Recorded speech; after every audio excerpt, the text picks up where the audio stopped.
waited long enough and given up hope. Whoa, whoa.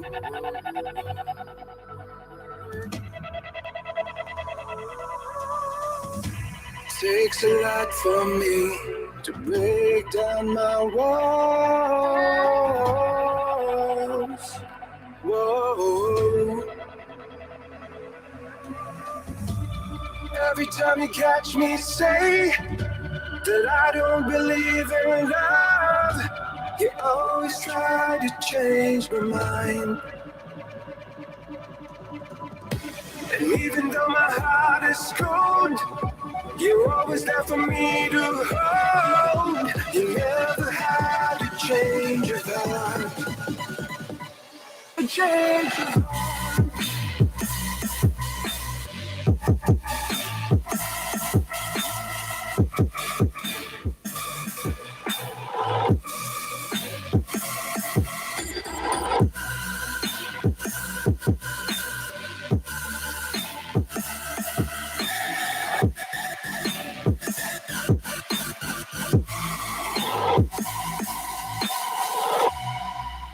If you could only feel what I feel,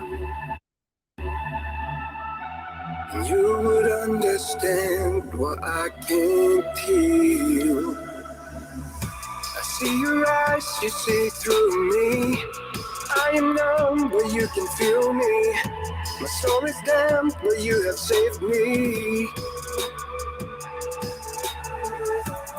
Every time you catch me say that I don't believe in love, you always try to change my mind.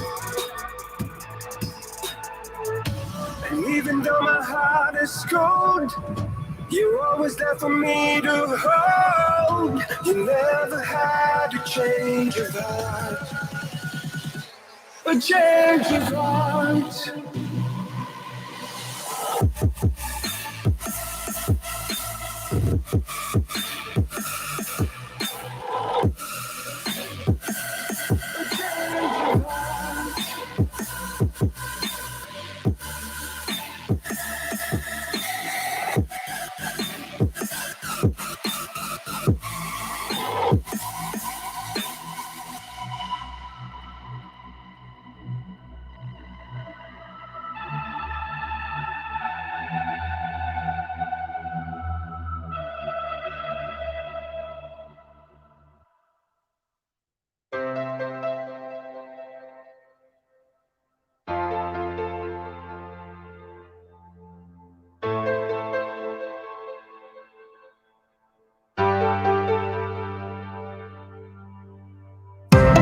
Every day and every night, when I'm alone, oh, I'm with you. To travel the one way, take our chance. Believe in us and live our life. Before the war, after the war. When we unite, we can survive. To travel the one way, take our chance. Believe in us and live our life. Believe in us and live our life. Believe in us and live our life. Travel the road and take our chance. Believe in us and live our life.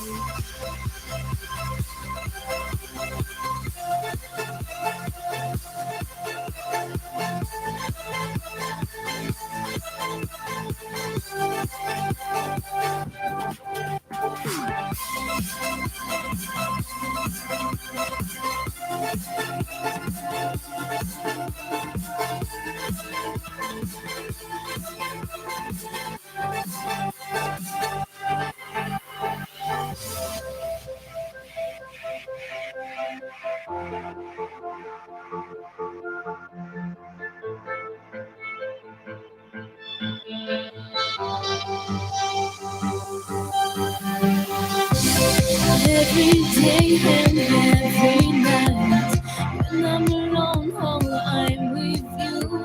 To travel to one way, take our chance. Believe in us and live our life. Before the war, after the war. When we meet, tonight.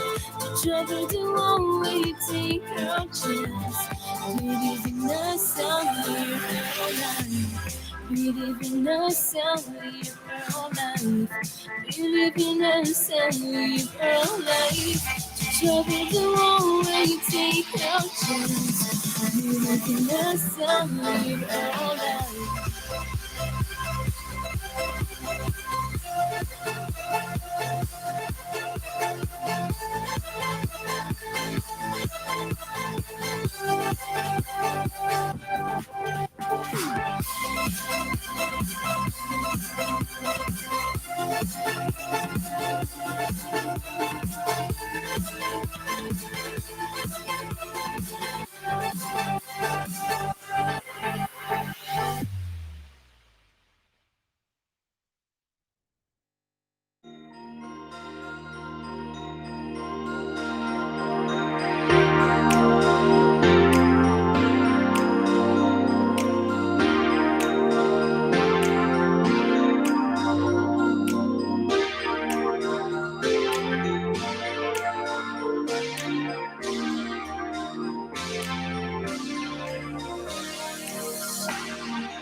You feel like the world is changing, spinning round and rearranging.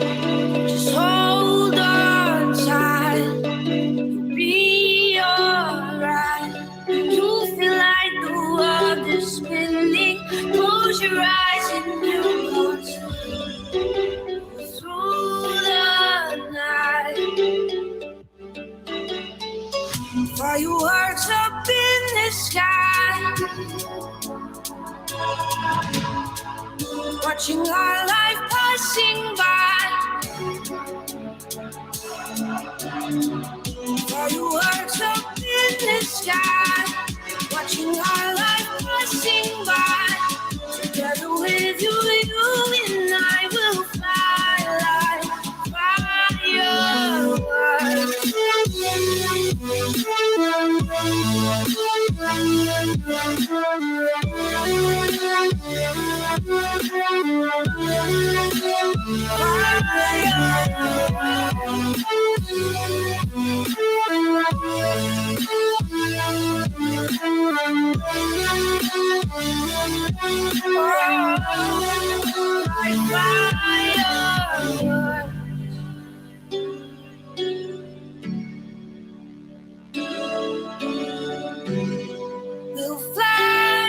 we'll fly. You feel like the world is changing, spinning round and rearranging. Just hold on tight, you'll be alright. You feel like the world is spinning, close your eyes and you can't sleep. Through the night with these fireworks up in the sky, watching our life passing by. Together with you, you and I will fly like fireworks. Oh, like fireworks. Fireworks.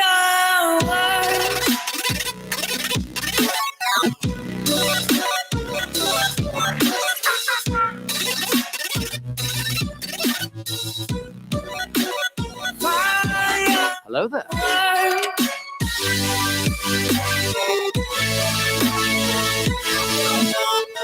What? What? What? What?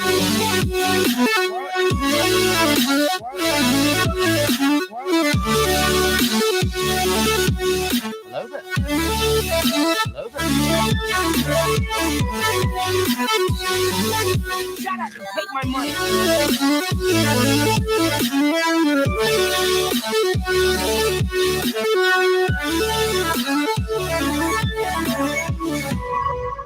Fireworks up in the sky.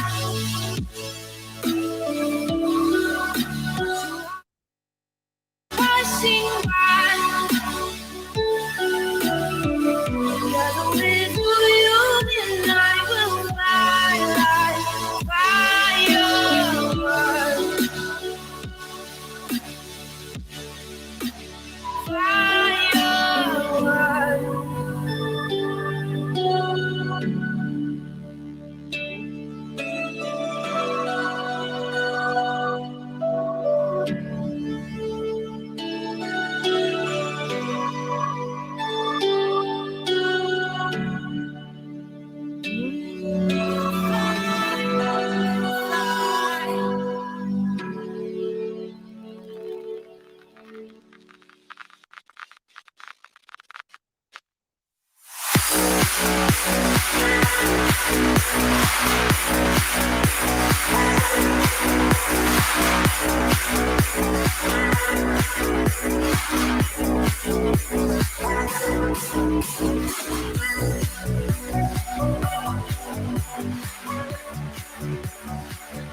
James, you there? I think I'm here. Are you here? I'm here. Are you there? I know I'm here. I'm ready. I think it's neither here or there, but we're there. Let's just be here. Let's be present. You know, we're gonna be present in the area. Let's go ahead and turn that down just a little bit.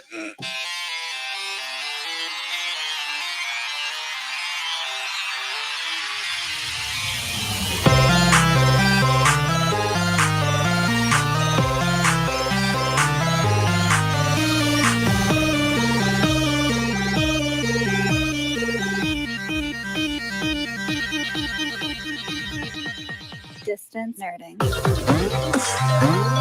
Hey! Oh! Are you there, dude? I'm so here. I Hi. feel like my hat's crooked though. Hello. It's me, Margaret. I feel like my hat's crooked. I need a new hat. You do need a new hat. That's what I'm talking about. Ooh. You absolutely need a new hat, sir. You know where I can get one? Possibly. Possibly. Oh, look at you. Suspense. I love it. Yeah. Ladies and gentlemen, you are now watching Distance Nerding. He's Chris Neal. Wait a minute. Hey! There I am. Hey! You got another one for us? And he's Cam the DM Smith. Hey! Cam. Hey. For both of you. This is for both of you right here.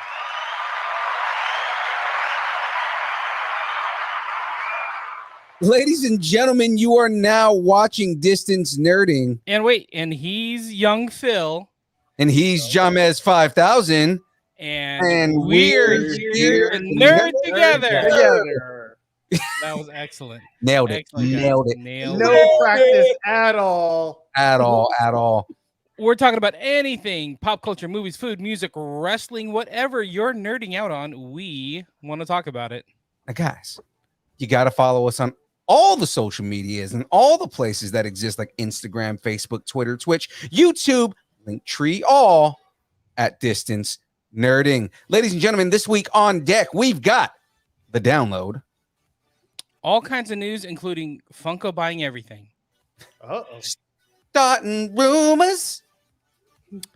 Is Amber Heard getting herded off Aquaman 2? Is she pooping on the side of the bed? And Easy. the breakdown. We're talking season 4. What is it? Volume 1?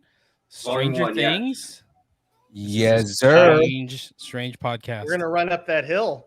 Yeah, exactly. Run up that hill. And sir, I hope everybody is excited for our guests, because that's what they're here for, is to talk some Stranger Things. Thanks. But, some things, right? But first, let me get a shout out. Guys, shout out to Poddex. Matter of fact, this entire episode is powered by Poddex. Poddex are a unique interview question and episode starting prompts in the palm of your hand. So whether you are a new podcaster or an existing broadcaster looking to grow your audience or get more engagement, you're going to want to check out Poddex. Ladies and gentlemen, go to Poddex.com and use the code nerdy10 for 10% off of your purchase. I laugh because Chris is like It's gone. behind it now. We do not see Chris anymore. This is what we this racist. You know, we get Blur on my What face. is happening? there we go. Like Christian. But yeah, 10% off of poddex.com. Guys, they have all kinds of cool products like the merch, the podcast merch. I was wearing the podcast shirt on Monday. And just the Poddex themselves. Guys, if you want to be the coolest person at the next party that you're at, you want to be the icebreaker at work, you got to get yourself some Poddex. It is definitely worth it. Yeah. Now, that all being said, some may wonder and some may ask, young Phil, if the stream is powered by Poddex, then what powers you? Well, the answer to that is Dubby. Dubby is an emerging brand of energy drinks created to help focus, concentration, reaction time with no jitters or crash. Dubby contains no maltodextrin, no sugar, no fillers, no artificial colors or dyes. Guys, if you want to find out more about Dubby, go to www.dubby.gg. Use the code nerding10 and you get 10% off your purchase. So lots of fun flavors. There are 5 flavors total right now. We're I actually sent Dubby a message. I sent I actually DM'd the CEO and asked him if there was a way for us to start making some Jawa juice. I thought that was such a good idea on Monday. I was like, oh my God, Tim, you're a genius. That's funny. Keep Did it they go for updated, Phil.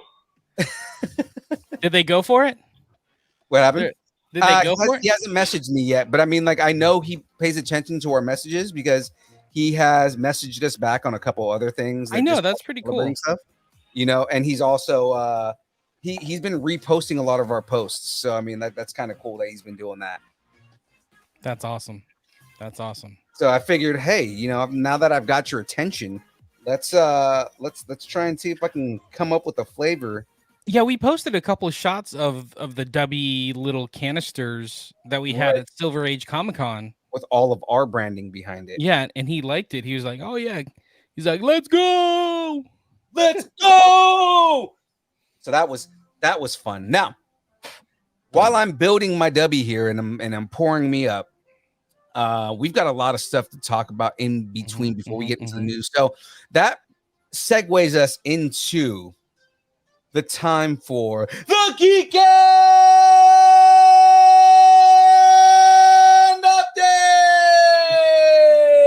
Update. My Apple Watch just told me it's too loud. I need to get out of the room. That new Apple Watch is like, hey, bro, calm it down. Save yourself. Your blood pressure. Down. Your blood pressure. It was like, it's a loud environment. You need to get out of the room. That's funny. All right. This past weekend, Silver Age Comic-Con in Reno at Circus was amazing. We had so much fun. So many cool people, so many cool vendors. We saw a ton of friends, but real quick, we got to give the biggest of biggest shout outs to 2 hardcore nerds, Tyler Yancey, and is Darren in the chat? Darren is. And our boy Darren Chibi, Let's Create 08. They were instrumental in making the con a success. It was awesome having both of them there. Absolutely. It was great. Darren was definitely helping us with documentation and helping us keep everything smooth for all the interviews. Mhm. But then, dude, that booth would not have run at all if it wasn't for Tyler. Exactly. So meta. Cam is talking to Tyler on screen, but also in chat. It's freaking me out. Is he? Yeah, he is. Yeah, Tyler was great. Thank you so much, Tyler, for waking up at like 5 a.m. and driving up with us. Darren, it was amazing. Thank you for helping so many people like figure out what's going on as they were passing by the room and filming the various panels. It was great. And we filmed a very special thing Yeah, for I was gonna everybody say.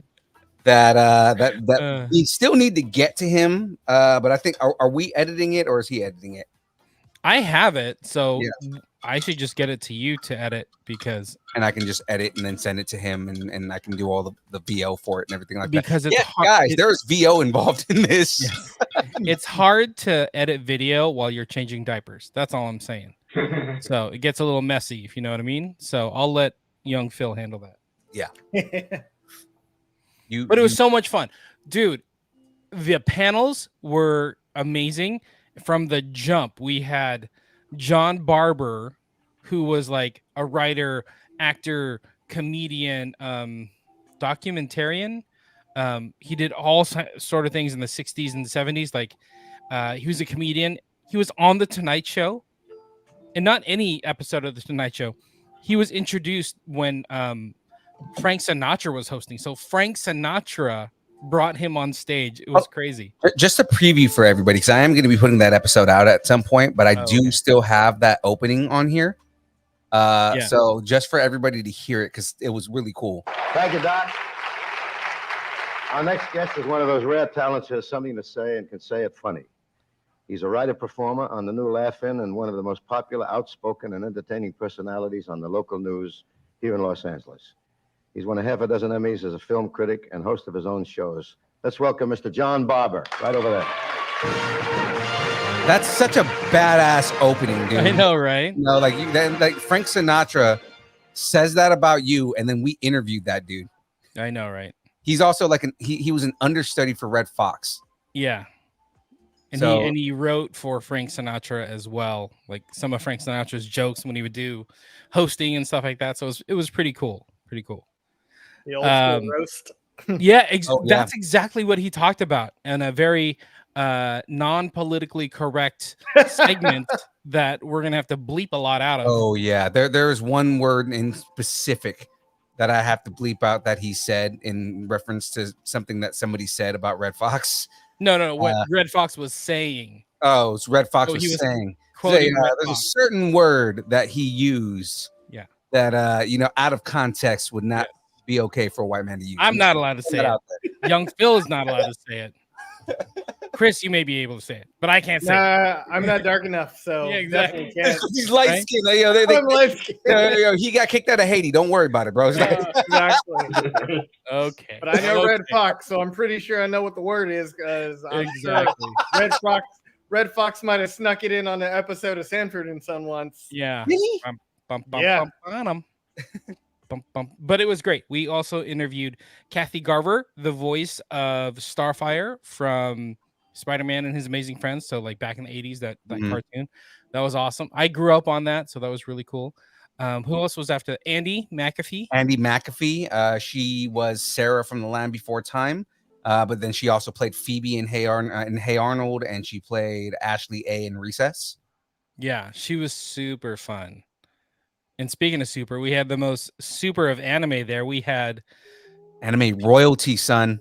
Peter Kalamas, the voice of Goku, was there, and it was so cool. Yeah, and he also played Rolf in Ed, Edd n Eddy, which is kind of a trip because you wouldn't think that Goku and Rolf were voiced by the same dude.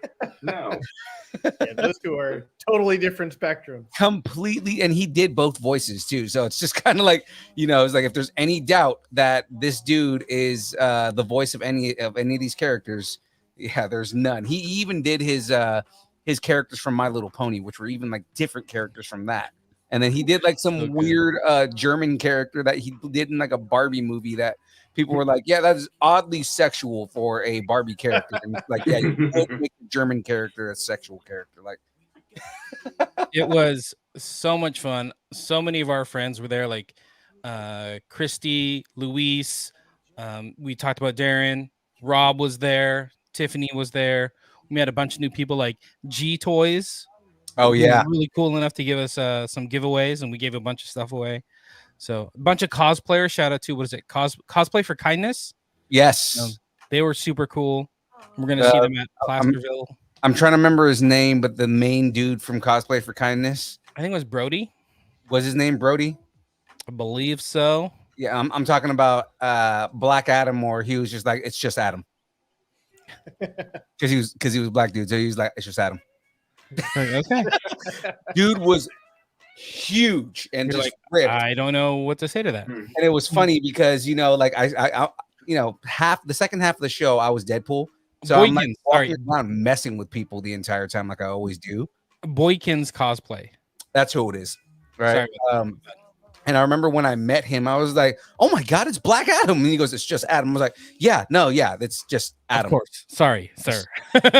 Sorry, right? He was like, "Deadpool, do I need to rip your head off?" I was like, just come back, and it's not going to be fun for me. It's not going to be fun for you. It's just a terrible feeling. It's not good. But going to these cons are amazing. We meet some amazing people, just like Cam here. We met at Gem State Comic Con. So how cool is that? I love to be able to like make new friends and like expand like our little distance nerding community. So it's awesome. We'll be in Oregon next month, I believe on the 9th at Metal Art Comic Con. So make sure you check out Metal Art Comic Con.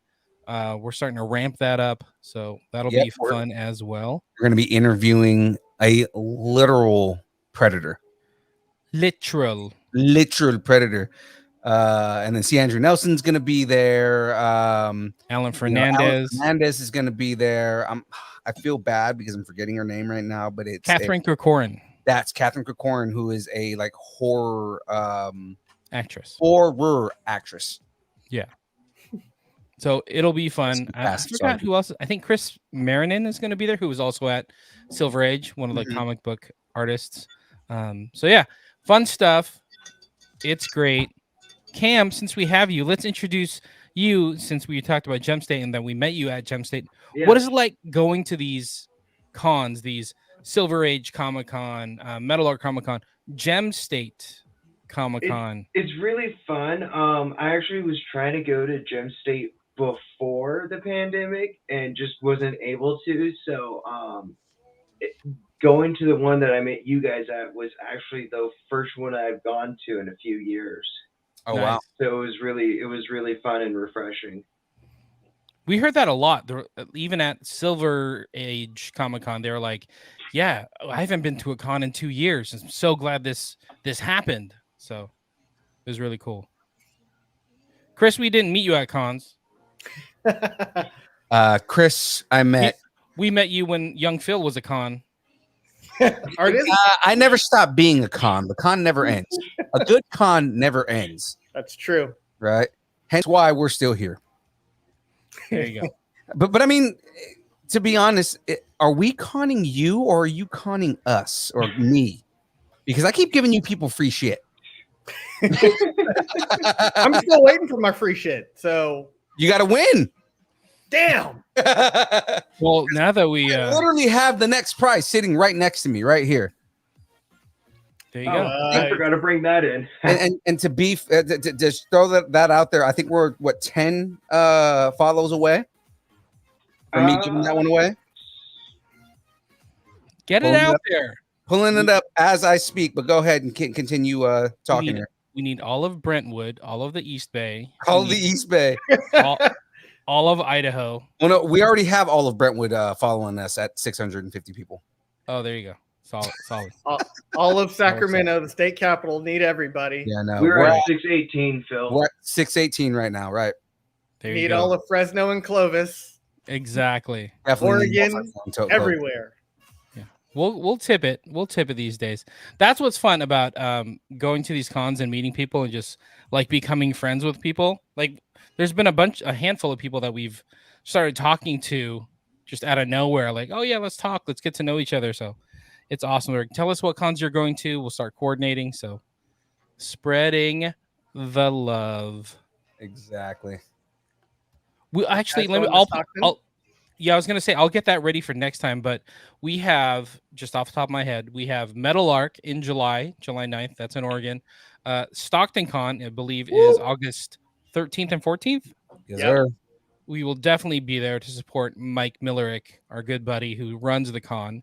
And then we have Heroes Fest on the 3rd of September, which I'm super excited for. That's Yep. going to be a lot of fun in Fresno, and that's to support Project Wish Upon a Star, the nonprofit we support. And then later on that month, I believe the 25th, we will be back here in Sacramento, in Placerville for California Republic Comic-Con with Kevin Sorbo from Hercules. Yeah, he'll be the headliner. That's gonna be a fun one if you ever seen that guy's Twitter. I have. And, actually, speaking about Comic-Con stuff, for Gem State, we've actually got on July 23rd a cosplay contest. Oh, that's a good point. Yeah. And the grand prize will be a special guest at Gem State next year. Nice. Awesome. We are under NDA at the moment, but we know some of the guests that are going to be at Gem State. I'm just going to say, I'm looking forward to it. You are going to be very excited. If you liked it this year, you are going to love it next year. Yeah, I remember some of the people Dave said. Mm-hmm.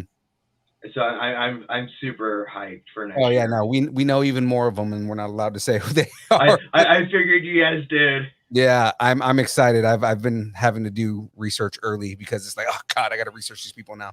It's next year. Relax. week by week. Anyway. Yep. Let's keep the ball rolling, yo. Keep it moving. What do we got? Where are we at? We're down. We're getting ready for the download. Are you ready? We're getting ready for the download. So is it, ladies and gentlemen, are we ready? Because it may be time for the download.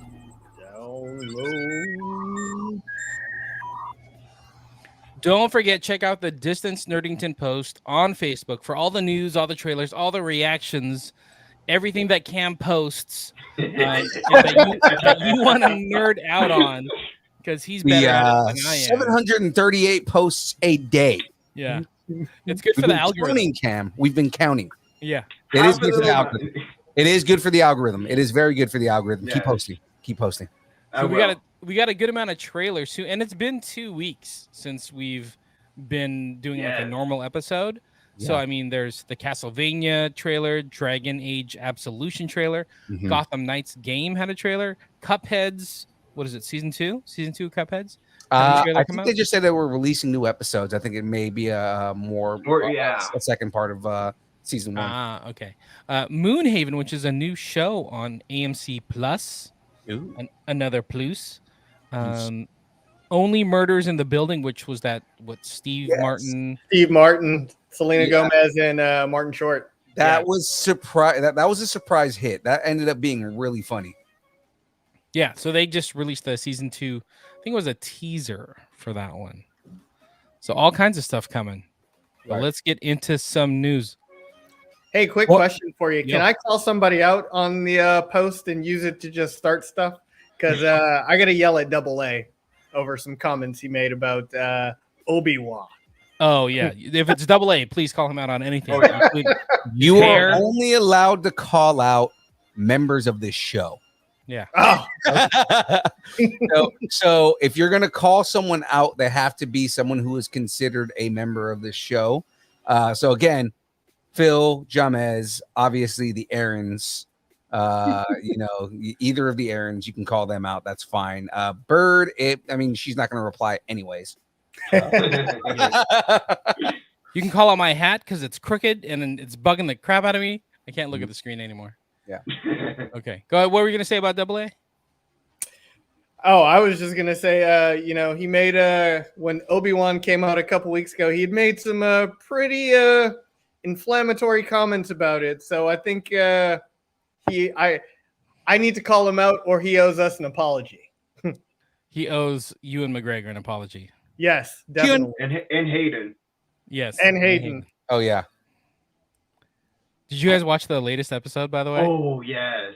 Oh my god. Okay, we're not talking about it because at I'm this behind, point, so please no. yeah, I was like, we're not talking about that specifically because we got 3 episodes in the matter of like a couple of days. So I was like, okay, Yep. it doesn't make sense to review a show that's going to only be 6 episodes. Yeah, since 5 next week episodes is in. the final. Yeah, but no spoilers. Aside from Hello there. but no spoilers. That episode was beautiful. Was that a chef's kiss? The It was a one thing I chef's kiss. thought was interesting was at the very beginning with that little disclaimer. Oh yeah, that was Yeah, kind of That was really interesting that it happened finally in this almost, the second to last episode. yeah. Mm-hmm. Can I say one spoiler? I'm gonna say No, that's not really a spoiler. It's not really. Hold a on, spoiler. hold on. If you're gonna say any spoilers, there's 2 things that I gotta put on the screen. Damn it, James. for legal reasons. Make my job harder. Spoiler alert! Spoiler alert! Spoiler alert! Spoiler alert! Okay, all right, we got it. We got the idea. Okay, I will say this: they did an incredible job on Hayden Christensen's nose. That's all I'm gonna say, and I'm just gonna walk away. Okay, into the news. Right? I'm looking. And again, no spoilers, but I'm just gonna say I'm right. Moses Ingram had the biggest character turn in this episode. Not turn, Arc. development. She had more development going into this episode that further justifies how good of a character she is, and further says, like, to all the people that have been hating Moses Ingram, pretty much saying shut the fuck up. Easy.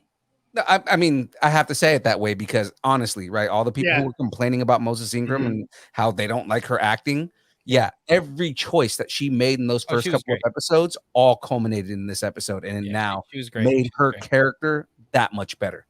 Yeah. Mm-hmm. On the same token, does this okay? No spoilers. No spoilers. As far as she's gotten, do we also get a new dimension to Obi-Wan that we didn't really expect? Yes. Knowing what we know from Obi-Wan. Yeah. Yes. Again, there's more dimensions in all the characters. Again, this is just further trying to make Chris watch the show right now. Right. But He's like, I gotta go. Yeah. All right. Every character that's in this show got a huge boost in character development in this episode without having very much exposition. It just, there was a lot that happened, including Lula. Yeah. Or Lola. No spoilers. Yes, Lola. Spoilers. Guys are awful. But okay, we're gonna stop talking Obi-Wan until we do this trailer. So, or not trailer, this breakdown later. Like what, 2-3 weeks from now. So let's go ahead and get into this download. I can't figure out this hat situation, and it's really bothering me. and I'm looking at the screen, and it's like mirrored, so like I'll tilt one way, and it's the opposite way I need it to tilt. Look at that, just made it worse. Cam, From I my don't need angle, you it looks nodding good. like you Yeah, can tell. I'm like you're Well, sitting. no, it's the mirror thing that's getting me too. Okay. No, check it out. This is I'm gonna show you guys right now what's inside of James's head. Right. It really pisses me off to no end. Why I gotta use the Asian voice? You know what's funny Hey, is man, that they're guy's got both a Asian, too. star on the Hall of the Walk of Fame now. Yeah, so. exactly. Hey, we are not talking any crap about James Hahn. All right, he is Absolutely not. James Hahn is a national hero, and he's Chinese. So I mean, Hardest- and I mean that he's not American originally. Right? Hardest working actor in the biz. That man started in China, came to the U.S., and is a fucking genius. There's not anything that James Hahn has ever been in that I didn't fully enjoy. He's in everything. He is in everything, but he is amazing, man. His voice is so iconic, and then even then, I mean, how, you think that he's the villain from Big Trouble Little China, and then the next thing you think like is like, oh yeah, no, he's also Po's dad in in Kung Fu Panda. You know, like Mhm. you know, or he's the blind ping Blind pong guy. Yeah. he's the blind ping pong trader. Like, you know, like I love James Hahn, man. Everything he does is Or the gold. dirty old dude from Revenge of the Nerds too. That's right. Wow, nice pull. James Thank Hahn you. is a genius. He really is. Mm-hmm. Wait, hold on. Cam, have you ever seen Revenge of the Nerds? I've seen bits and pieces of the first one. Bits and pieces. I have yet to fully watch it, but I know it's on HBO Max, I believe. You're our young buck. Just remember that Revenge of the Nerds, there are certain scenes in that movie that don't hold up today, and certain things that they do in that movie that don't hold up, but it's still a fairly good movie. I was just about to say, totally couldn't be made today, but during the time, the 80s was wild, man. Yeah. Daichi, hayo, tayo, tayo. That was so great. I remember that part. Sorry. I just remember the music. We are so behind. We need Okay. Okay. You want to go through James Hahn's IMDb? I do that will take like 5 episodes. I do half a verse, and you're like, keep it moving. Wrap this up, James. Okay, wrap it up, B. Wrap it up, B. Okay. Wrap that up. Wrap that shit up, B. Okay. Funko is the next Amazon owning everything. Jeez. Ready for this one?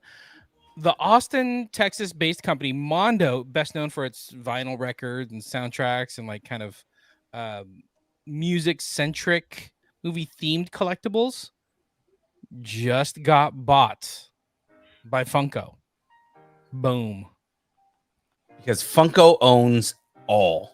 I know. I guess they were previously owned by Alamo Drafthouse, which sounds familiar, and I don't know why I've heard of that name before. You know why you've heard Alamo Drafthouse is because that's Kevin Smith's favorite movie theater, and he always talks about it.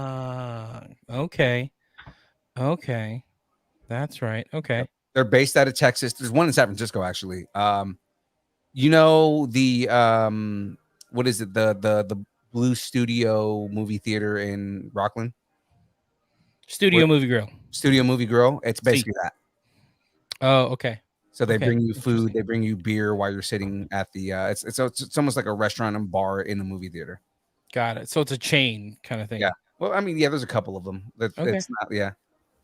So I guess 2001, Rob Jones and Tim League were previously a subsidiary of Alamo Drafthouse.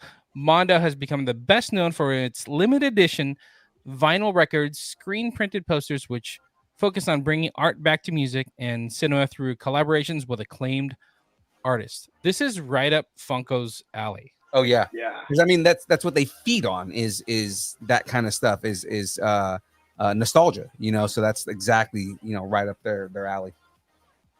Exactly.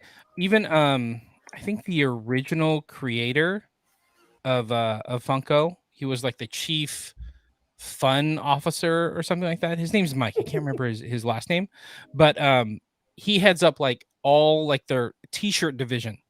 Yeah. And all he does is make all the Funko t-shirts now. So it's Speaking of nonstop. Funko t-shirts. Exactly.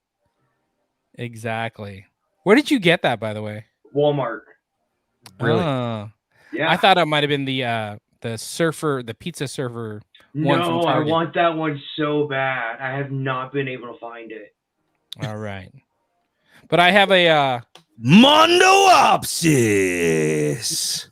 Mondo's devoted fan base and high-end pop culture collectibles make it the perfect complement to the Funko current portfolio of brands. By leveraging our international distribution and licensing network, we feel well-positioned to expedite the growth of the Mondo brand. I totally agree with that. Yeah, that's pretty awesome. So, and I was like, Funko has bought other things, right? So Funko intends to run Mondo the way it has managed Loungefly, which I forgot they own Loungefly, the apparel and accessory brand it acquired in 2017. So mostly Loungefly is known for all those backpacks. Mm-hmm. So that's been big. And I am going in nowhere. Is that me? You. Don't hear it? Okay. Not me. Still hear it? Now it's gone now. I heard it for a minute. Okay. Yeah, same. So Funko plans to take all of our monies moving forward. But now on to the biggest mouth flap news out there. Just mouth flap news out. Okay, I'll take that. Explain mouth flap real quick, just so it makes sense.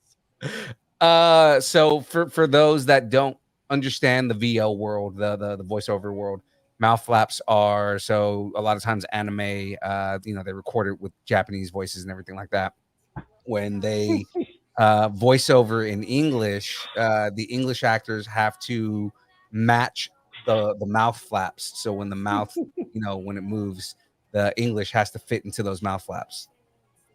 It was funny talking to these voice actors, this past weekend, and they kept saying things like ADR and mouth flaps, or like matching the flaps. We're like, are you getting dirty? What's happening here?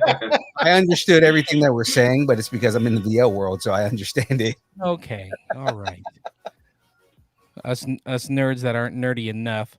All right, so Crunchyroll has released new details about their plans for Anime Expo.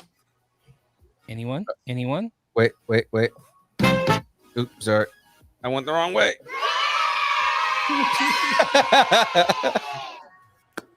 So, of course, it's a con. So there's going to be tons of panels, interactive activations, world premiere screenings, exclusive merch, all the exhibit floor stuff.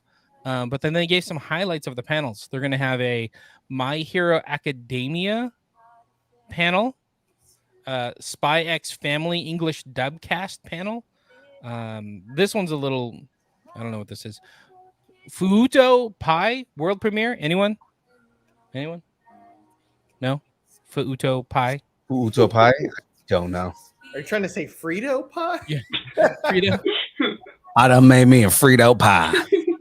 Tell you what. I'll tell you what.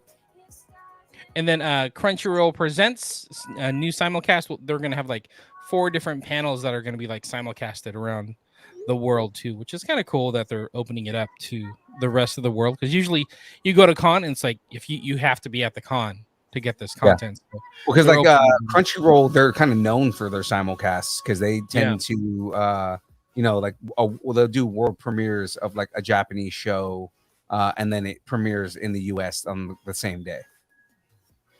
Gotcha. Cam, I know you're into anime. Give me your top 3. Oh boy. Are they written on the ceiling? Because that's weird. No. Probably the top one would be Seven Deadly, then Blue Exorcist, and Silent Voice. You're a Netflix guy. Okay. For now, I'm trying to build up to Crunchyroll, but I'm waiting to actually get a membership so it's worth it. Yeah. And I don't have to wait through like 5 ads. Chris, are you an anime guy? Is there any anime that sticks out for you? I was really like Dragon Ball Z back in the day, like when it was on Cartoon Network. I used to always watch that. And conveniently enough, I used to always catch it during the Frieza saga or during the Cell games. So I was like, wait, how do I catch the same thing from last week? So, but then just as you watch, you learn, no, it's not. It's a really long saga. So that's pretty much the only anime I really used to watch. Yeah, I was a big DBZ guy too. What did you say? There's like look at you playing the Dragon Ball Z. What did you say? There was like a condensed version of Dragon Ball Z Kai. Is that, but it's official, like?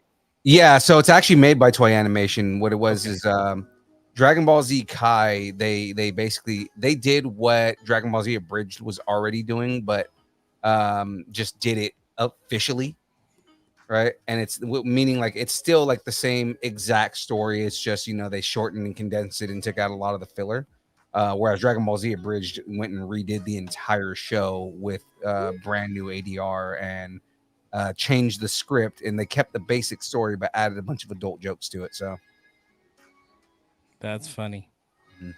You tried to show me the abridged. I'm like, I can't get into this. It's like Mystery Science Theater meets anime, and I couldn't get into it. But the voices sound exactly like the characters. Yeah. So it's like when you go back and watch the show, like you're like the voices are exactly the same. Yeah.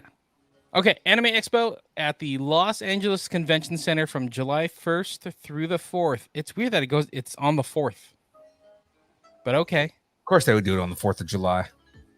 Anime Traffic. people don't care Stupid about Americans. Trying to get those people in and enjoying the holiday weekend, like looking for something to do. Let's see. Young Phil, do you want to take some of this next one? Oh yeah. Oh, I see what you want me to do here. Okay. Oh boy, here's my chance to do my Mickey voice. I bet Darren is loving this right now. Disney has announced the lineup for the big presentation for their D23 Expo 2022. I just wanted you to do the voice. Of course you so did. the Expo promises exciting announcements, reveals, sneak peeks, and more. Are you guys big Disney guys? I mean, you know I am. So Yes. Oh, that's right. Yeah. Yeah, I would argue that Chris is in Disneyland more often than you are, Darren. Just throwing that out there.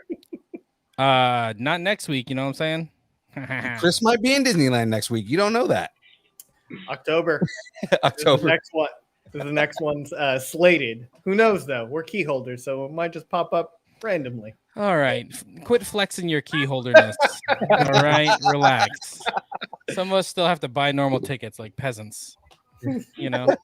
And we know that that Cam's into Disney because his favorite character and the character that we met him cosplaying as is Stitch.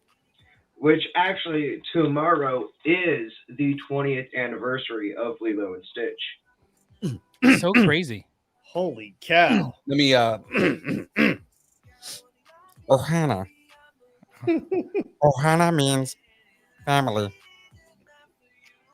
Nobody gets left behind or forgotten. Well done. Well done. And then okay. Yeah. There's actually a new Stitch dance party in Run on my throat. Tomorrowland that they're Give me a starting up. Okay, all right. I'm talking about a dance party now. There's a new Stitch dance party coming, and I think it starts today or tomorrow. Oh, damn. Yeah. Yeah, probably. Yeah, in celebration of the 20th. So, okay, back to D23. We got to find a way to get to D23. I know. That'd be awesome. By the way, we got to make it to D23. We got to figure it out. I just applied for media creds, so let's find out what happens. Ooh. All right, making it happen. All right, so Friday they're gonna have a award ceremony and kick off like Disney 100, and then they're gonna have panels later in the day talking about Disney live action, Pixar animation, and Walt Disney animation. So heavy hitter Friday with Pixar animation and Walt Disney animation having panels. Ooh. And then Saturday is all Marvel and Lucasfilm. Oh, super excited. So, I mean, they would put Star Wars and like the Marvel stuff all on the same day. Exactly. Just blowing people's minds, which, by the way, if you guys haven't been watching Miss Marvel because of some dumb reason and saying like, oh, I wasn't sure I was going to like that one, it is the most amazing show, man. It's so good. It's fun. I'll give you that. It's fun. It is 100% Scott Pilgrim versus the world, but you know, with a 16, 17-year-old Pakistani girl. Have you seen the struggles of being a Muslim in America and being a teenager and dealing with teenager problems, but also dealing with the I wouldn't say problems, but like the pressure of, you know, like your family and everything. Like they there's a lot of balance of being the daughter of an immigrant. It's very relatable to anybody that's like first or second generation American. Yeah. Which I am, you know, you can totally relate to it, or be in any kind of minority or outcast. So it's definitely a fun series. Anyway, so Saturday, Marvel, Disney. We're also getting a National Treasure panel a Santa Claus panel, Disney Junior, Disney Plus, Disney Channel. Did I say that already? Yeah. Yeah. All kinds of stuff. And then on Sunday, they're going to have Disney Parks, Experiences, and Products panels, along with a Disney Princess the Concert presentation. Aww. Oh, so we're gonna get "Let It Snow" and what's the Oh. other song she sings that everybody loves right now? What? The song from the second movie. What was it? Into the Unknown. Into the Unknown. There we go. The one that every child sings on repeat. Bro, you're still talking about Frozen? That's so like 2 years ago, bro. We're talking. What songs are your children, what songs are your children singing right now? Both of you guys. Whatever that like boy band one from Turning Red. Four Town. Yeah. Four Town. Are both of your guys' kids singing Four Town right now? So I've got a nice little mix of Four Town, and then we go back to We Don't Talk About Bruno. There you go. That's right. Yep. And then you mix in the Bluey intro, and you're good. You have a good Disney soundtrack. Exactly. Given I have no children, I'm not familiar with Bluey, but go ahead. Anyway, so yeah, tons of stuff going on. I can't wait for D23. Gosh, I wish I had a ticket. Yeah, gosh, I wish I had a ticket. Yours is too country. Sounds like fun. Your Goofy's too country. No, he's pretty country, dude. Yeah, exactly. Goofy's pretty country, man. All right. Goofy's real country. Yeah, Goofy's a straight up country boy, dude. Yeah, that is true. That's true. Okay, from Disney news explosions to superheroes exploding people news. Kinda, yeah. There we go. Okay. So a week after, The Boys season 3 premiered on Amazon Prime Video, they just announced season 4 is going to happen. Yay! Oh, were you expecting me to do children right there? If you're ready on cue and doing your job, I'm not ready. I'm not going to do that. We're not doing that. I don't know what you're doing. I don't know what you're doing. What's going on? You no warning at all. Well, I mean, you have the news and the notes in front of you. Oh, do I?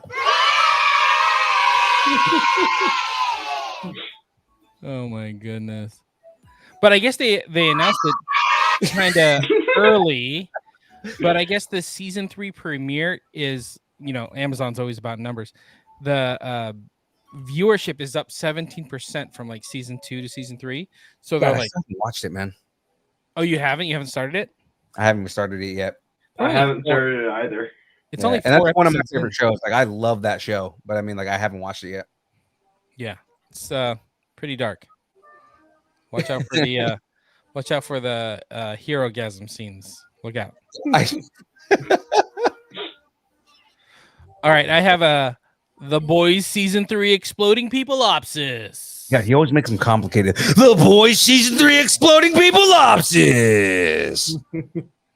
If you want it easier, go write them yourself. Opsis. In The Boys season 3, it's been a year of calm. Homelander's subdued. Butcher works for the government, supervised by Huey. But both men itch to turn this peace and quiet into blood and bone. So when the boys learn of a mysterious anti-soup weapon, it sends them crashing into the Seven, starting a war and chasing the legend of the superhero, Soldier Boy. You don't have a Soldier Boy? Soldier Boy? Tell him no, I don't have I don't have anything for Soldier Boy. I know. The closest thing I have for Soldier Boy is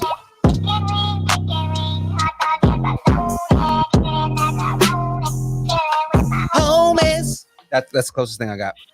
I mean, that's music, so I guess. All right. New episodes of The Boys season 3 will premiere each Friday on Amazon Prime. I think it's only 4 episodes in right now. So they're doing a weekly on this one, huh? Yeah. Well, I think they dropped all the first 3 the first night, and then it's only been a week, so we're working on the 3rd week right now. Okay. It hasn't been that long. So I mean, it shouldn't be too hard to play catch up. They're No, what dude. usually like an hour long. Yeah. Hmm. Come on, right? Come on. Yeah, it's just 4 hours of my life. It's fine. You do 4 hours of video gaming like it's nothing. So It's true. I mean, I did All right, Stranger and more Things, blood. so and those were hour and a half episodes. So I mean, There you go. All right, in more Blood and Guts news, Uma Thurman and Henry Golding are set to star alongside Charlize Theron in Netflix's Old Guard 2. All right. you guys watched the first one? I'll let you guys answer. Not familiar with that one, actually. Really? Either. Oh my god, it was so good. James, you saw it, right? Yeah, I saw it. It was fun. Okay, so it's based on a comic book, which everything is nowadays. But I mean, it's a really good storyline. It's basically like the origin of the gods kind of thing, right? And like what they're doing now, So it's kind of like, what are the gods doing? Oh, they're defending mankind, and like they're basically like special ops agents that can't die. It's pretty badass, dude. Like you definitely got to watch it. Like I didn't think it was gonna be that good. I was like, okay, well, I never read the comic and I wasn't too familiar with it. The trailer looks like just like a mindless action movie, and then I watch it and I was like, this is amazing. I need more of this. Yup. Yeah, Netflix, they promoted it a lot because I think it was supposed to be in theaters originally, and then and like they pandemic happened and they couldn't do anything with it, so they were just like, okay, we're just gonna put it on Netflix, and it was great. It's You guys just have to watch it. Charlize Theron being a badass. Yeah, dude, it's so good. It's so good. Speaking of, I had a badass lady opsis. Badass lady opsis. Hello there. The first film follows a badass immortal warrior played by Theron, who leads a group of immortal mercenaries that have been fighting to protect the world for centuries. There's no date on when Old Guard 2 will be Kill Billing or Snake Eyesing onto Netflix. Oh, come on. There, I gave you your laugh track, all right? Thank you. Have you guys seen Kill Bill or Snake Eyes? I've seen Kill Bill.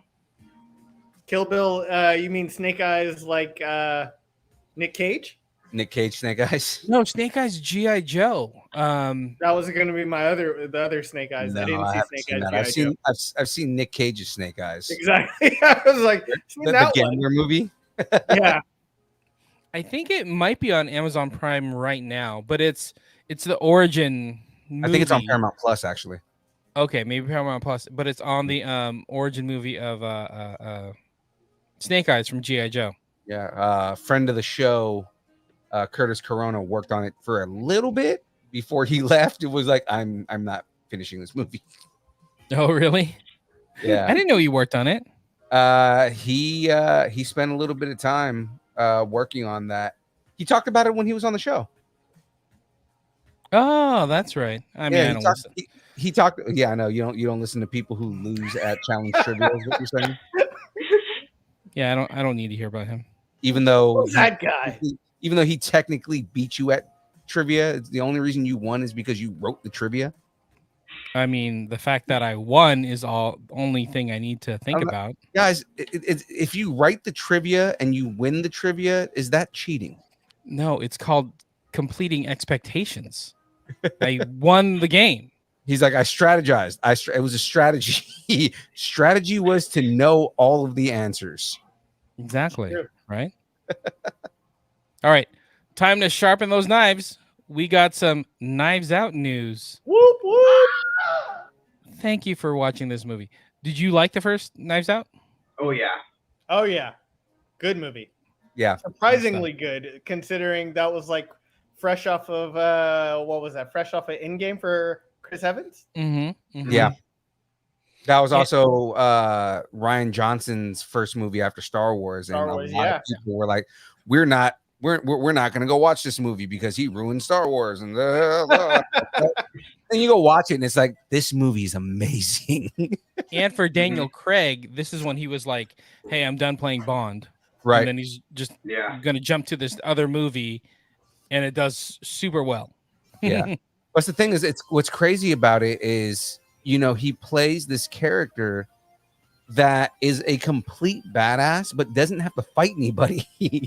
So he Yeah. doesn't have to do like these crazy ass training sessions for like, you know, months on end and keep up his, you know, ridiculous six pack because he's not taking off his shirt in this movie, you know. So it's like, That's exactly why I don't keep up my six pack. yeah, because I don't take my shirt off. Yeah. Same, bro. Same. Right. Gotta hide all my pain. You know what I mean? And you got three fat old men sitting here talking about about movies. Who's the skinny one? Yeah. I said I'm old just kidding. men. Oh, okay. All right. No, I'm going off of James. Who's the skinny one? I know, right? Okay. Daniel Craig returning as Benoit Blanc in the film. Check out this cast. Again, there was all those casting announcements like a couple months ago, but we got Catherine Hahn, Ethan Hawke, Edward Norton, Dave Bautista, Kate Hudson, Janelle Monáe, Leslie Odom Jr., Jessica Henwick, and Madeline Klein. I'm gonna watch it for Jessica Henwick alone. Who is that? Iron Fist. She played She played a what's her dude? name? No, she played the girl. Oh, okay. Just kidding. Just kidding. She played the main character, Sisters of the Dragon. What's her name? Damn it. I don't remember. If you think of it, we'll come back to it. But so we have no date on when Knives Out will be on Netflix for Rian Johnson's Knives Out sequel, but the official title that they just announced is Knives Out. Wing. Sorry, her name was Colleen Wing. The title is Glass Onion: A Knives Out Mystery. So weird. The weirdest name, man. Like okay, Knives Out, not too bad. I mean, that can mean a couple things, but Yeah. Glass Onion? Yeah, I don't know. Yeah. I don't know. Such a weird name, man. Steer into the weird, man. You already started weird, so just keep going into it. I know, right? Let's lean into the weird. Speaking of Yeah. weird, it's time to put on your pink jumpsuits because Squid Game is officially back. Mm. You guys watch season 1? Yeah. I caught a couple. Yeah, You know You what? didn't finish it? I didn't. It's just hard to find the moment when the kids are, any moment they could walk in and see what's going on. You got to do what James does and have like designated dad time at like the end of the night where it's like midnight and he's watching his shows at midnight that his twins can't watch. I mean, Chemo, at least Chemo, if Chemo walks in, he can like somewhat explain some stuff. He's 7, so it's like, okay, well, I can kind of try and explain stuff to Chemo, but the girls for sure you can't explain any of that shit to. Yeah. I know. And the girls are the ones that wake up in the middle of the night and like, you sons of. I loved Ray's comment though on the post. What did I don't Ray know if say? you guys saw that. He was basically having you two be on it and say, he's young Phil, he's Shawn Mendes, and we're here to let me get it up real quick. You find it. I'll do a only plot details opsis. Only plot details opsis. Oh, yeah. Messed that up. Yeah, I almost messed that up. Oh, yeah. He goes on to reveal that the protagonist of the story, Song Yi-hyun, and the masked antagonist, the front man, will both return for the second season. So the kind of main actor and then the main villain are the only two as of right now that they've announced that are coming back. What? We have a couple friends of the show that they've been saying we're waiting on the call. Oh yeah. The VIP. Both of the VIPs that we've befriended since the end of the first season. Interesting. They both said they haven't gotten a call back and they're waiting on it. Cam, you got that quote? Yeah. So Ray said on the post that I posted about this, he's young Phil, he's John Mez 5000, and we're here to die a horrible on-screen death together. Yeah, that sounds about right. That's 100. Shut up and take my money. There we go. That probably will happen. Yeah. One of these days. There's going to be a headline. Local nobody podcasters die a horrible death on screen. I mean, as long as it can be kind of fun, like This Is the End style, where it's just the end of the world and you guys are just trying to avoid it as much as possible. Like, what's going to happen is somehow me and James are going to end up hugging, even though we're at each respective house, and we're going to be like hugging each other somehow. And it's like, we had a good run, man. But Like maybe the we'll get the Titanic downloads. As long as we get the downloads, I'd be okay with it. So End of the world happens and we finally go viral. yeah. Well, you guys are the last podcasters left, and you're covering the end of the world. Right. Yes, that's a movie right there. So really I don't know if you guys see this right now, but Cthulhu just broke through the top of my house. Yes, Dark Lord, I follow you. that is the movie. Like somehow, like some kind of EMP blast happens, everything gets knocked out, but our equipment, and we can broadcast like all over the radio waves. Like that's it. Wait, everybody has to Internet have a has radio been that works. destroyed. We have a radio show. Yeah. We're just gonna talk nerd news. So in Star Wars news, everyone at Lucasfilm is dead. It'll turn into all the red shirts died. It'll turn into that Chris Farley skit from Saturday Night Live. Like, remember that one scene in Star Wars? That was really cool. I've got it. The reason why your equipment still work is conveniently you guys were like in a basement going over your material, and then you come up and you're like, what the hell's going on in the world? What's all the sirens? And then you're like, all right, we'll podcast and figure it out later. And you just start getting messages on your phone. You're like, oh shit. You guys just hear this? That's perfect. Somebody write this down quick. Where are we? Squid Games. So no release date, but we will let you know when the games begin again. Sorry, man. No worries. Speaking of games, got a new one for you. Netflix has announced a reality competition series inspired by Squid Game. I know you don't see the caption on the screen right now, James, but it just what says, is wait, it? it's real? Yes, it's true. It's damn true. They're coming out with an actual Squid Game. It's going to be called Squid Game: The Challenge. The question is do they summarily execute everyone after they lose? Yeah. I know. It's like something's got to happen to them. Something like Just floor is people. lava. You got to fall into a pit of lava. You know? They're just like, after episode 1, they're like, why did we get such a dip in viewership? Nobody wants to see real people dying. That's weird. Or maybe they do. I don't know. You get pelted by water balloons full of ketchup, so it makes it look all bloody, and you're just like, yeah, there you go. The shit out of people. It's gonna be like, oh my god, I would rather die than have to take that. right? Or But- you just got somebody with a paintball gun standing by. Exactly. But check this out. So they're touting it as the biggest reality competition series ever. They're hosting the largest casting call, offering the largest sum of cash in reality television. So they're going to have 456 players, just like the show, compete for $4.56 million. Yeah, that's insane. Yeah. Now you're like, maybe. Yeah, it's like, where can I sign up? Yeah, I'll wear a green jumpsuit for a bit. Let's see what happens. Right? Yeah, I'll go do this, and then they tell you what the rules actually are. So the contestants will compete in a series of games inspired by the original show, plus new additions, which are intended to test their strategies and alliances and characters as others are eliminated around them. But don't expect anyone to die. they're not going to be killing any contestants. Oh, well, I'm out. Yeah. Right? I'm out. I'm done. Imagine one Now it's episode where it's just the cookies. Right? I know, And right? it's just everyone sitting around.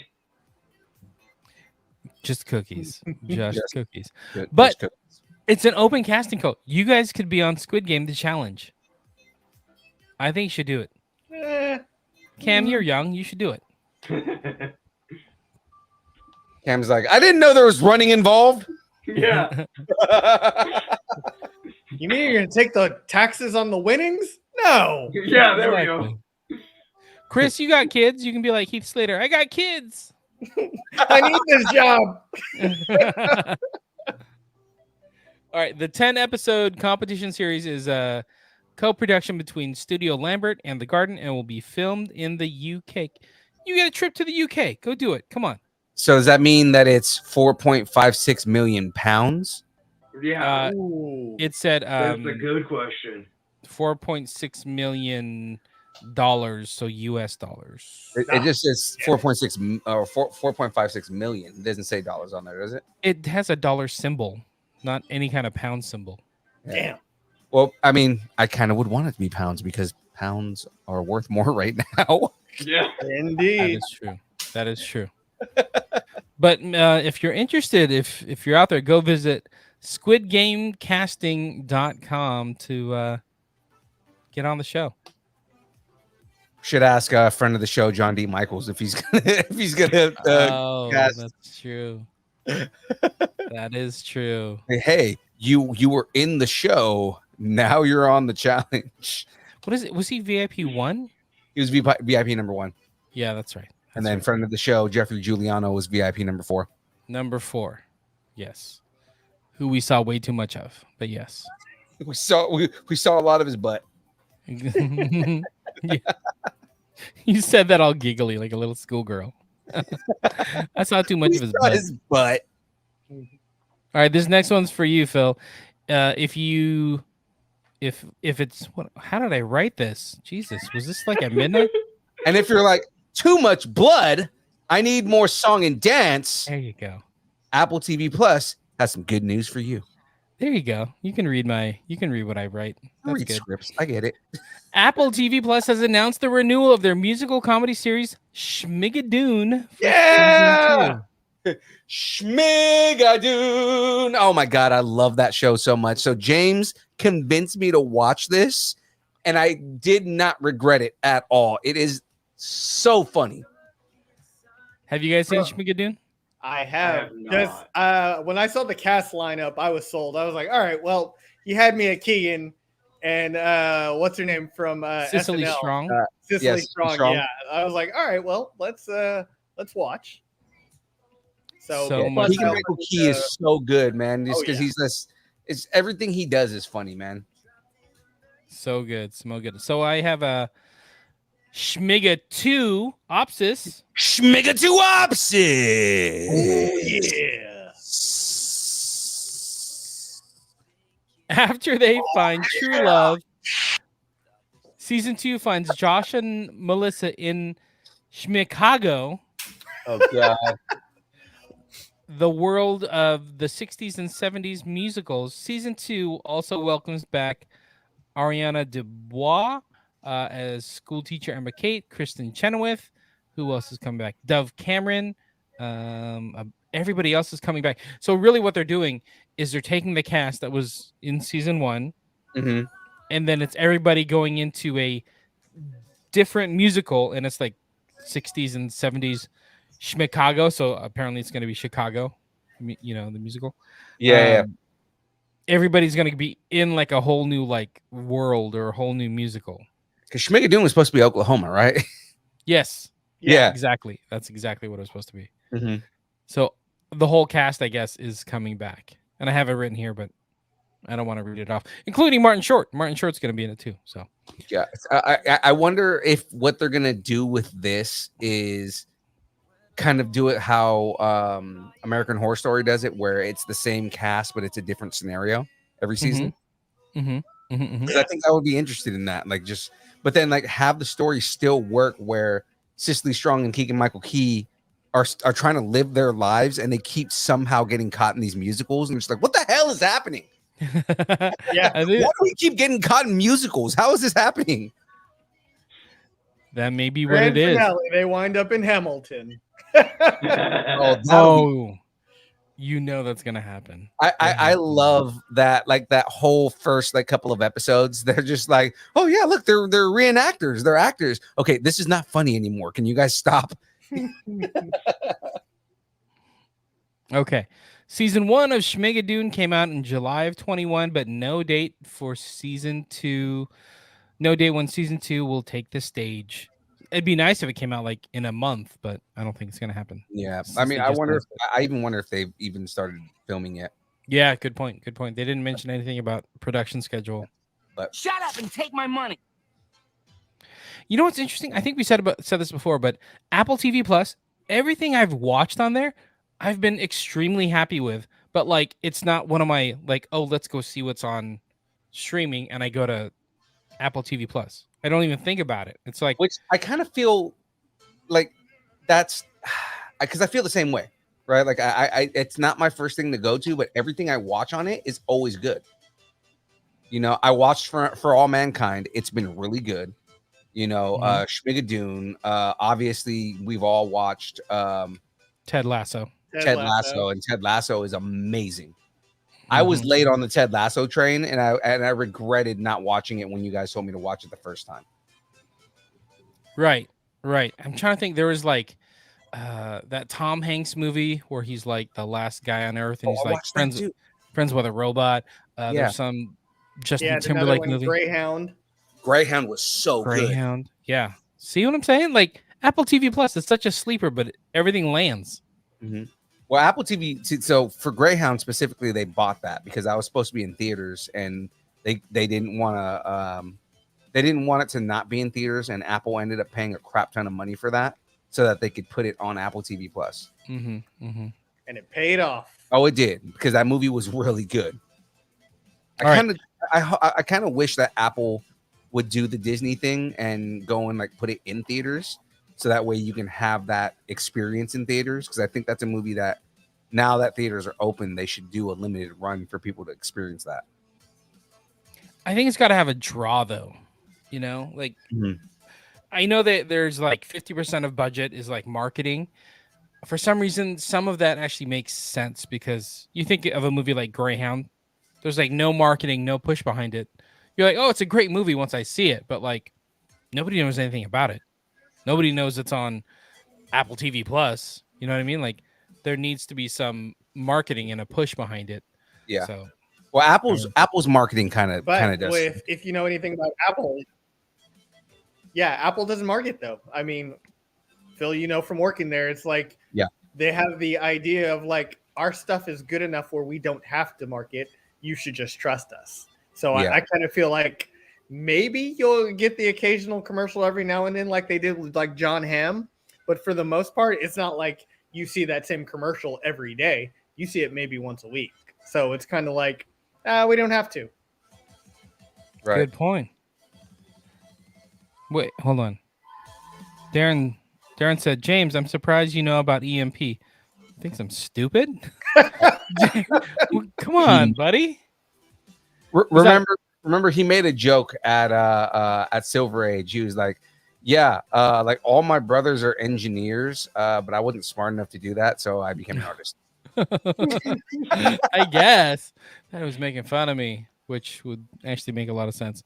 Let's keep going because I got 2 more news stories, and this is right up Phil's alley. So on to DC news again, straight out of Phil's vacation. There's a new Batman in town, or in the Empire. In the Empire. So, Cam, you posted this, right? I think so. Yeah. So there's a new Batman. So much I don't remember, man. Yeah. Well, this was actually really interesting. There's a new Batman. So if you want to see it, it's in the Distance Nerdington post. It's a new Batman animated film in development for HBO Max, and it's got a Latin American Batman. So it's called Batman Azteca Choque de Imperios, which translates to Aztec Batman Clash of the Empires. So it's Batman back in like, I don't know, Aztec days? Aztec Empire. So the Aztec Empire would have been, well, the end of the Aztec Empire would have been the 1600s. So Okay. I have a Holy Batopsis. Holy Batopsis. Oh yeah. This one's going to be a butcher, but it should be fun. So the story is set in the time of the Aztec Empire, and it centers around Yohuli Coatl, a young God, you said that right. Aztec boy who experiences tragedy when his father and village leader Toketzin, I missed that one. Toltecatzin. Thank you, is murdered by Spanish conquistadors. Yohuali escapes to Tenochtitlan to warn King Moctezuma. Moctezuma. Montezuma. Not Montezuma. Moctezuma. Oh. Using the temple of Tzin Akan. Sinakan. Sinakan. See, you just came from there. Uwali trains with his mentor and assistant, Akazin. Akatzin. Oh my god, why am I reading this? So stupid. Developing equipment and weapons. Trying to like see if he's like, you know, like getting it right. But I also say it all as a question. I'm all like, Yohuali? I'm Ron Burgundy. Soy Ron Burgundy. Soy Ron Burgundy. Developing equipment and weaponry to confront the Spanish invasion, protect Moctezuma. That's what I said. And avenge his father's death. Ooh. Philippe, I'll let you read the rest. Jeez. Yahuali Coatl. Distance nerding's in the way. Hold on. Will be voiced by Horacio Garcia Rojas, who has starred in the series. Who has starred on series including Narcos, Mexico, La Reina del Sur, and Quiotil. So now that we've thrown it out there, I butchered it. You saved it. Thank you very much. What do you think about this Batman story being set in like Aztec times? Are you into I think this? it's dope, man. I'm always gonna think stuff like this is dope, man. Because like I just learned stuff about my own culture recently. You know, like when we went to Mexico, because we just got back from Mexico. For those who don't know, but our guide when we went to Tulum, which is one of the ruins that are there, he noticed my tattoos, and I was telling him, so I'm Nicaraguan, so I have my Mayan roots, and he was like actually, he goes, I'm just gonna point out two things, because number one, Nicaragua as a country actually was part of the Aztec Empire, right? And then he pointed out my tattoo, and he goes, the common misconception that people have is that that's the Mayan calendar. It's actually Aztec. Slightly different, right? Yeah, and he was like, and he started pointing out like the different features of like the calendar that was on my arm. And he goes, do you know what Nicaragua means? And I was like, no, because the dude, he's a Central American history major. So he knows like from Mexico all the way down to like parts of South America. And I was like, no, tell me. And he goes, well, Managua, the capital of Nicaragua, actually means, I think he said like reign the empire. Right. And Nicaragua, the word of that means end of the empire, because the limit of the empire, like the border of the Aztec Empire, ended in Nicaragua.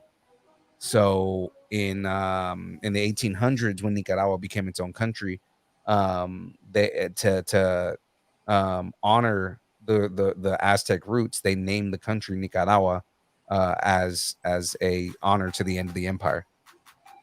Look at that. And I thought that was dope. I was just like, holy shit, this dude just taught me about my own culture, and on top of that, like taught me about like the stuff that I have on me. And immediately when he saw the top of my arm, he was like, is that Matagalpa? And I'm like, holy crap, dude. Like, most people are not going to be able to look at, like Central American runes and know immediately what tribe that is. So I thought that was cool that he knew exactly what local tribe in Nicaragua that my family's from. How cool is that? Yeah, so I thought that was dope, man. So it's just like, yeah, it's really cool. Like, this makes me more interested in watching this. So the production will also bring on a consultant that specializes in Mesoamerican studies and ethnic history of Mexico and the Andean region. Mhm. So the whole thing they're trying to be as um it's a weird to say factual, but Authentic. Accurate. authentic to the cultures as they tell this Batman story. So I thought that was pretty cool that they're taking like that extra step. Yeah, know? like Absolutely. it makes it 10 times cooler for me, and I'm sure with other like cartoons and movies and shows, I'm sure other people who when your culture is represented, that you appreciate it when it's accurate, Mhm. because I've heard a lot of people who get angry about the Viking stuff, and it's like, well, Vikings wouldn't have done this, and this wouldn't have been something that Vikings did, and all that. And I see people who get angry that are, that what's Nordic. Like you see a lot of Nordic people that get angry about that stuff because they feel it's not representative of their culture. Right. So like it's a big deal that Warner Brothers is allowing actual people with Mesoamerican history and people who actually study Mesoamerican history, and allowing them to consult on something like this to make it as accurate as possible. Well, it also helps that Discovery is now part of that. Yeah. Oh, that's a good point.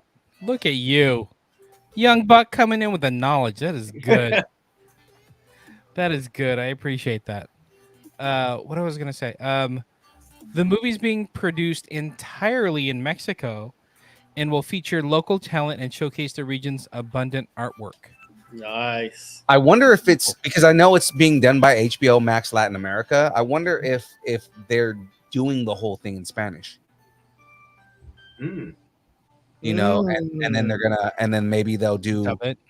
They'll dub it. I actually think that it would, if because I'm not sure what language the Aztecs spoke, but like if there's anybody that actually, like, I wonder if they do the entire movie in either in Aztec or maybe in Oltepec. But I mean, like, because Oltepec is the language that the Mayans to this day still speak. But like if they do that and do subtitles on it, they may do something like that. Like they just announced that what is it? The new Predator movie, Prey. Yeah. There'll be a version that's all spoken in Comanche. That's dope. Nice. It's just like, I mean, just like Apocalypto was done all in Mayan, Yeah. So it's super cool. Okay, more Batman news, more DC news. And it's perfect that we have Cam with us since it's he's got his Joker cosplay. Oh yeah. But this one's kind of news and kind of rumors. So this is our transition from news to rumors. But last week, Todd Phillips revealed that he's completed a script for the Joker sequel film, and he said that right now the title is going to be Joker Folie à Deux. Did I say that right? I don't speak French or Spanish, barely English. Yeah. Folie right. à Deux. Only my name is French. Yeah. So what is it? And now it's being reported that Lady Gaga is in talks to be in the film.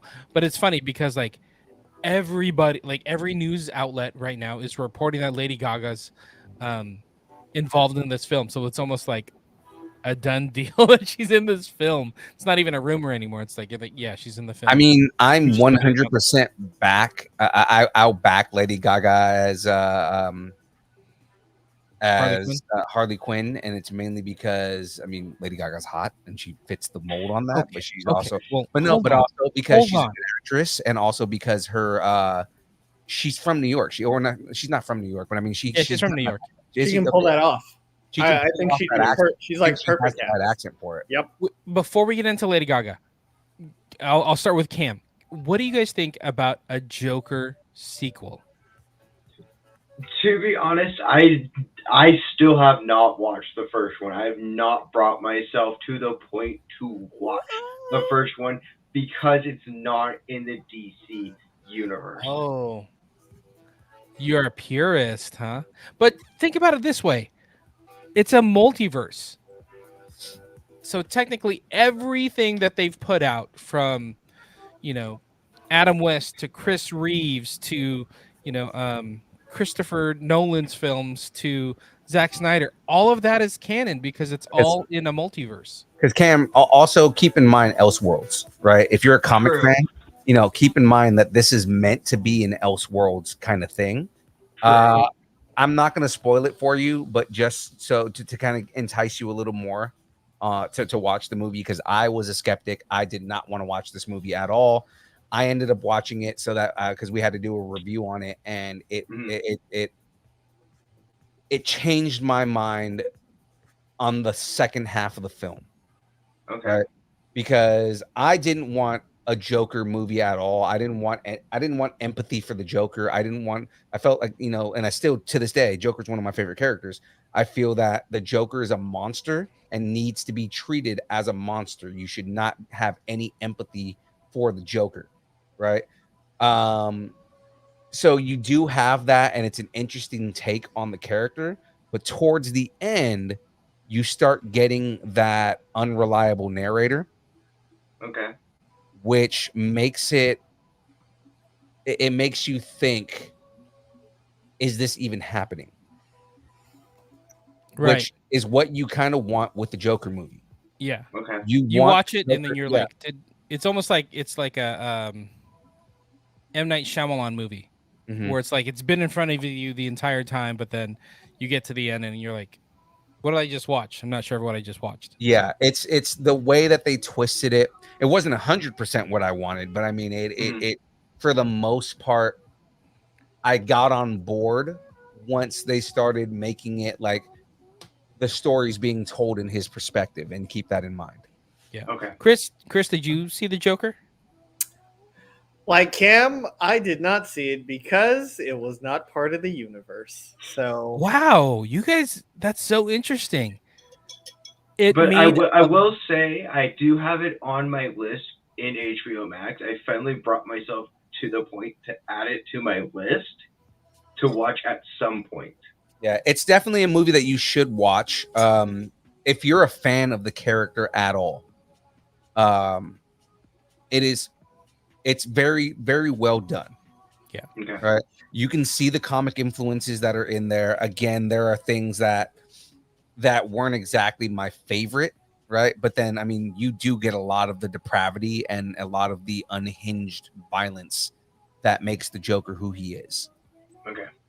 Mm-hmm. So it is definitely a movie that, if you are a fan of the character, it is a great homage to the character. You should definitely watch it. I was just about to say what Double A just posted. It's totally not a superhero movie. Oh yeah, it's a movie about mental health. Mm-hmm. So you don't have to go in thinking like, am I going to get a purple suit or the clown makeup or anything like that. It's all about mental health. Mm-hmm. And seeing things from a different point of view than you're used to seeing things from. Right. So it's super interesting to watch. Yeah, go check it out. And again, Elseworlds, multiverse, it's all part of the canon, right? Yeah, I might check it out since what was it, like last week? Young Justice just wrapped season 4. Yeah. So now I don't have anything for DC currently to watch. Yeah. Again, it's definitely a good watch. Even if you're not, even if you're skeptical and you feel like I kind of don't want to watch it and all this other stuff. Again, after watching it, I got on board. I've watched it twice since, right? Because it's one of those movies where after you watch it the first time, you've got to watch it a second time to catch all the Easter eggs and all the small things. Yeah, if you want to go back, it's a tough movie to watch. Like, are you ever going to go back and watch like Schindler's List again? No, I feel that same way about Joker. It's like, ugh, I'm glad I watched it, but that was hard to get through sometimes. It is one of those movies that is like it's traumatizing to watch. Yep. Anyway, so back to Lady Gaga. I'm just gonna say there's a scene in his apartment. That's all I'm gonna go with right there. So fucked up. We'll leave it at that. So Joker, Folie à Deux, which translates to shared madness. So that's why everybody's thinking she's going to play Harley Quinn. It kind of makes sense if it translates to shared madness. So as much as we're selling you to like go check out the first Joker film, shared here's madness. So as much as we're selling you to like go check out. what's happening. I don't I know. love listening to myself, but That was weird. the sequel is also supposed to be a musical. I have something for this. I heard that too. I've heard that too. I don't need that. And here's the thing: is I'm gonna have all these critiques, and I'm gonna feel like this is unnecessary. We don't need this, and being that fan, like being that toxic fan. And then when we watch the movie, it's gonna be like, oh, that makes sense. Right. Guarantee you that's what's gonna happen. Yeah. Like, how much do you trust Todd Phillips in his writing and Joaquin Phoenix to make sure they put out something that honors the first film? I think that's what Right. it is. Because kind of again, you got to remember it's the whole thing is a take on mental illness. Mm-hmm. So it being like them doing at least even doing parts as a musical is just kind of like feeding into the psychosis. Yeah. Feels kind of weird, actually, based on what you're saying. Like, Yeah. should that be a musical? Well, now Well, that you bring it up, like there is a psychosis that could be involved between the two of them. Yeah, because then it's going to be something that's in their head, Yeah. Again, what I want to see is them doing a kind of almost like the descent into madness for Dr. Harleen Quinzel. Mhm. Because remember, she was a psychoanalyst. She was a psychiatrist. Yep. Mhm. She was an actual doctor, and she felt like she basically ended up having almost like a reverse, not Nightingale. Well, what's that? Stockholm syndrome. Stockholm syndrome. She almost has like a reverse Stockholm syndrome because she falls in love with the Joker, but she also like becomes a psychopath herself. Mm-hmm. So it's kind of like, is it part of her psychosis where like they did a really good job in the Suicide Squad Mhm. with playing into her mind and how her mind works. And like you have the scenes where she's fighting through that fortress and everything is like music and flowers to her. Yeah, that was actually kind of fun.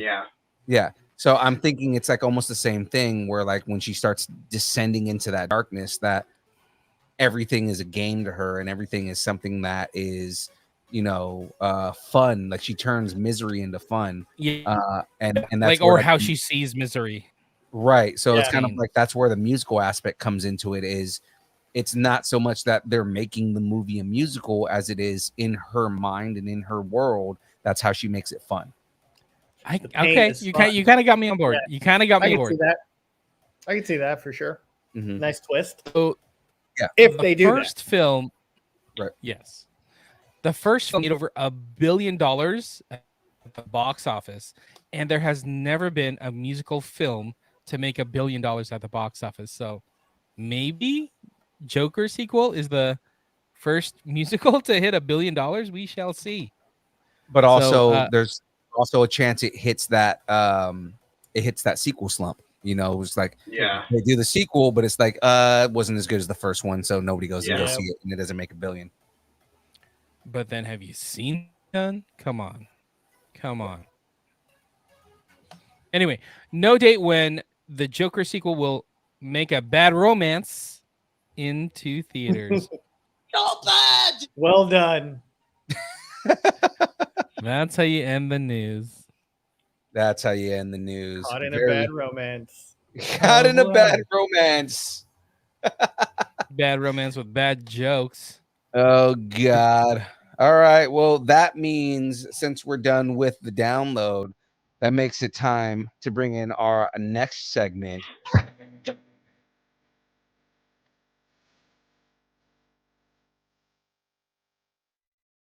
All right. Let's not get sued by Warner Brothers because they own this song. But there we go. Guys, we're starting some rumors. So the first rumor, I only got two, and I'll make it quick because I want to get to some Stranger Things talk. I know you guys are itching for it. So the rumor is basically that they're going to be doing some reshoots for Aquaman 2. Yep. And the rumor is that Warner Brothers is on the fence. Like, maybe since we're doing reshoots, maybe we should recast Amber Heard and take her out of the film and just put somebody else in and replace her as what was her name? Can't remember her name. Hera. I'm like, wow, would they do that this late in the game? I actually saw, I think it was either yesterday or today, someone from Amber Heard's like representative group say that this won't be happening. That Of course they say like that she'll still be in the movie, like it won't be a recast. But who knows if that's even true? Yeah, yeah. If anything, they may be threatening to sue Warner Brothers at this point if they take her out because she is under contract. I was thinking like maybe they keep her, but they reduce her role somehow, and maybe some of these reshoots with Momoa and Nicole Kidman kind of write her out of the story. You know, like say, let's pull some of these lines away and give them to say Nicole Kidman, so we don't need Hera as much in this film. I can see that. I saw that too, that they were talking about it, but I mean, I don't know, man. When you hear about these people that are just getting cut out of films or anything, you feel bad for them, but at the same point in time, it's like, you know, as an outsider, what you hear about Hollywood is the Wild West. So I'm sure everybody has like skeletons in their closet. So you're like punishing people because now it's in the open. Like, why weren't you, you probably know what's going on. So don't turn a blind eye and just, then you want to turn on the corporate front. Like, we had no idea. Of course you did, bro. You know, the actor, you followed some of these actors in their personal lives anyway. So like, come on. Yeah, I mean, and the thing is that Walter Hamada had been saying, like, even he even testified saying, like, the only chemistry that they had was manufactured. Like, they didn't actually have any on-screen chemistry that was actually good. Yeah. How can you not have chemistry with Jason Momoa? I mean, if I was on screen with Jason Momoa, I'd be like, "Yes, Mr. Aquaman." No, but I mean, okay, Mr. Jason Aquaman. Momoa, as much as we hate Amber Heard for the things that she's done and all that, I mean, she's still hot. There's still that. Like, I mean, the chemistry wasn't there because it's like they don't have a believable romance between the two of them. So it's a bad romance, is what you're saying. It's a bad romance. Whereas and we're back. Well, but I mean, like, everybody is petitioning because everybody wants Daenerys Targaryen. What's her name? Emily Clark. Emily Clark. Everybody's Amelia saying Clark. Amelia Clark. Everybody's saying they want Amelia Clark to replace her as Mira, and there's been all these photoshops, and I mean, she would look good as Mira. But we know they have good on-screen chemistry. Mm-hmm. Like, literally, Jason Momoa had a role where he didn't talk, and they still had good on-screen chemistry. That is true. That is true. All right, Cam, your very first taco, is it on the table or not on the table? I would love this to happen. But with how crazy Hollywood is now, who knows? Who you need to know because your taco is my taco would on be the on line. the table for this, because then I would actually go see the movie if she was reduced or even out completely. Yeah. Wow, that's right. You're a big Depp guy, huh? Big Johnny Depp guy. There you go. I'm Team Depp too. Chris, what do you think? Tacos on the table? You know what? I wouldn't bet on it just because if we're going based off everything we heard on the trial, I don't foresee them. It's really hard to say because at one point that means the parent company is trying to judge people, and I think that's what you want to avoid. You and stuff like that, you don't want to pick a side. You just want to try to remain neutral. Despite that, I mean, if Warner Brothers does that, then they're just as bad as Disney, who says they didn't get rid of Johnny Depp for doing it. Right. Or maybe perhaps they do cut her because they cut Johnny Depp from The Secrets of Dumbledore. And those so they could just be like, they could cut her and just like, if we cut him, we got to cut her. So I could see that happening. So that's why That's a good point. Like What do you think, play fair and just be like, boom, okay, we cut you out of one movie, we have to cut you out of a movie, and then Exactly. we're even, keep moving forward. Yep. Wow, I didn't even think of that. Look at What do you. you think, You got some secrets of Dumbledore back there. Dumbledore. I'm gonna say my tacos are not on the table because it feels like it's a lot of work to do something that they already filmed and be like, it's there. It is what it is. You know, this was all before all this came out. We were filming this movie, so Yep. I say no tacos. So okay, so to counter that argument, just to say, right? They reshot an entire movie to get rid of Kevin Spacey. I do not see them. I do not see them having a problem reshooting a few scenes to recast Mira. All right. Also, or reduce the role. Also, because of the comments that Walter Hamada made, right? They've already made their justification that getting rid of her isn't because of the Depp trial and because of the stuff on there. Getting rid of her is because they don't believe that she's the right fit. Right. So I mean, whether it's true or not, they've already made statements that where they can use that as the excuse is that she's not the right fit for the character. You know, so my tacos are on the table purely because it's possible for them to do it in a way where they're not going to have that much controversy if they do it. You know, like it's not going to be a big deal, and it probably will make more of the fan base happier. You know, like they're probably going to get more people because I'm pretty sure they know where the majority of people stand is with Johnny Depp, right?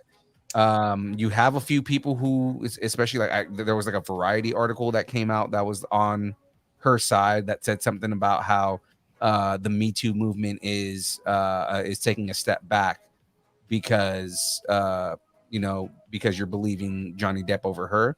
But again, you watch the stuff that happened in the trial and you see that men can be abused too. You know, now they're both pretty freaking toxic. Yeah, they did stuff to each other, right?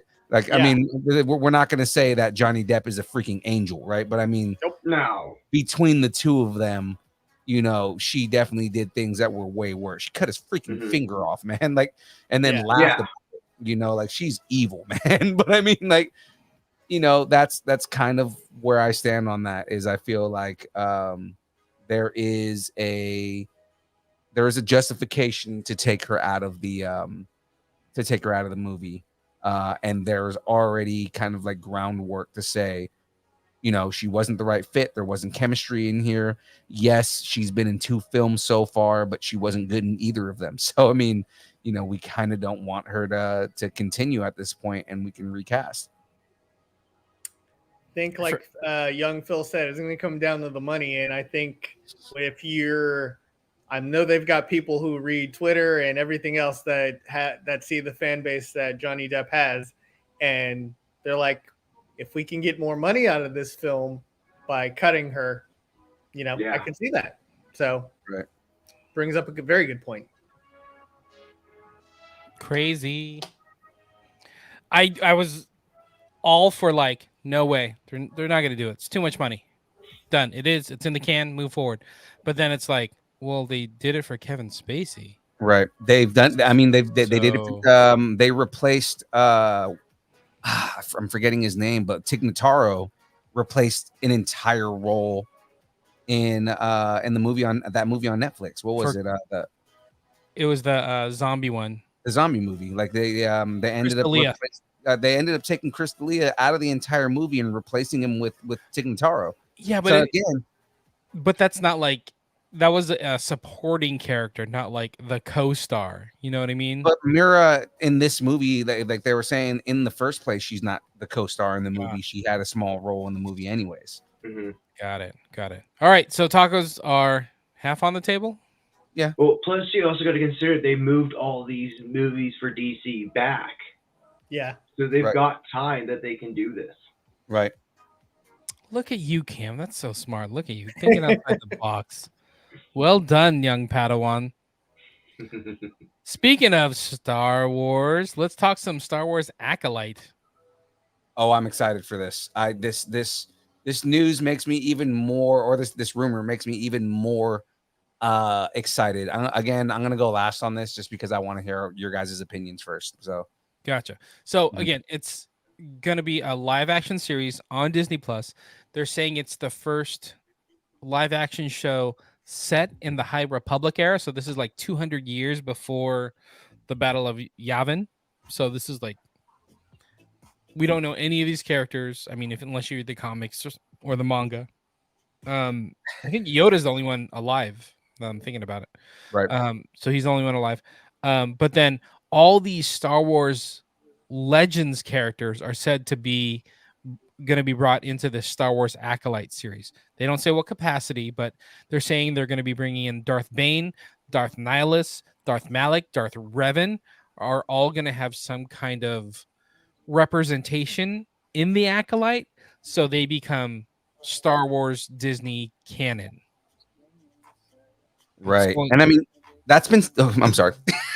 I was going to say they're going like full Sith mode in Star Wars Acolyte, which we really haven't seen. We've seen like, a handful in what's considered canon now, but this is kind of fun. Yeah. Kind of different. Cam, go.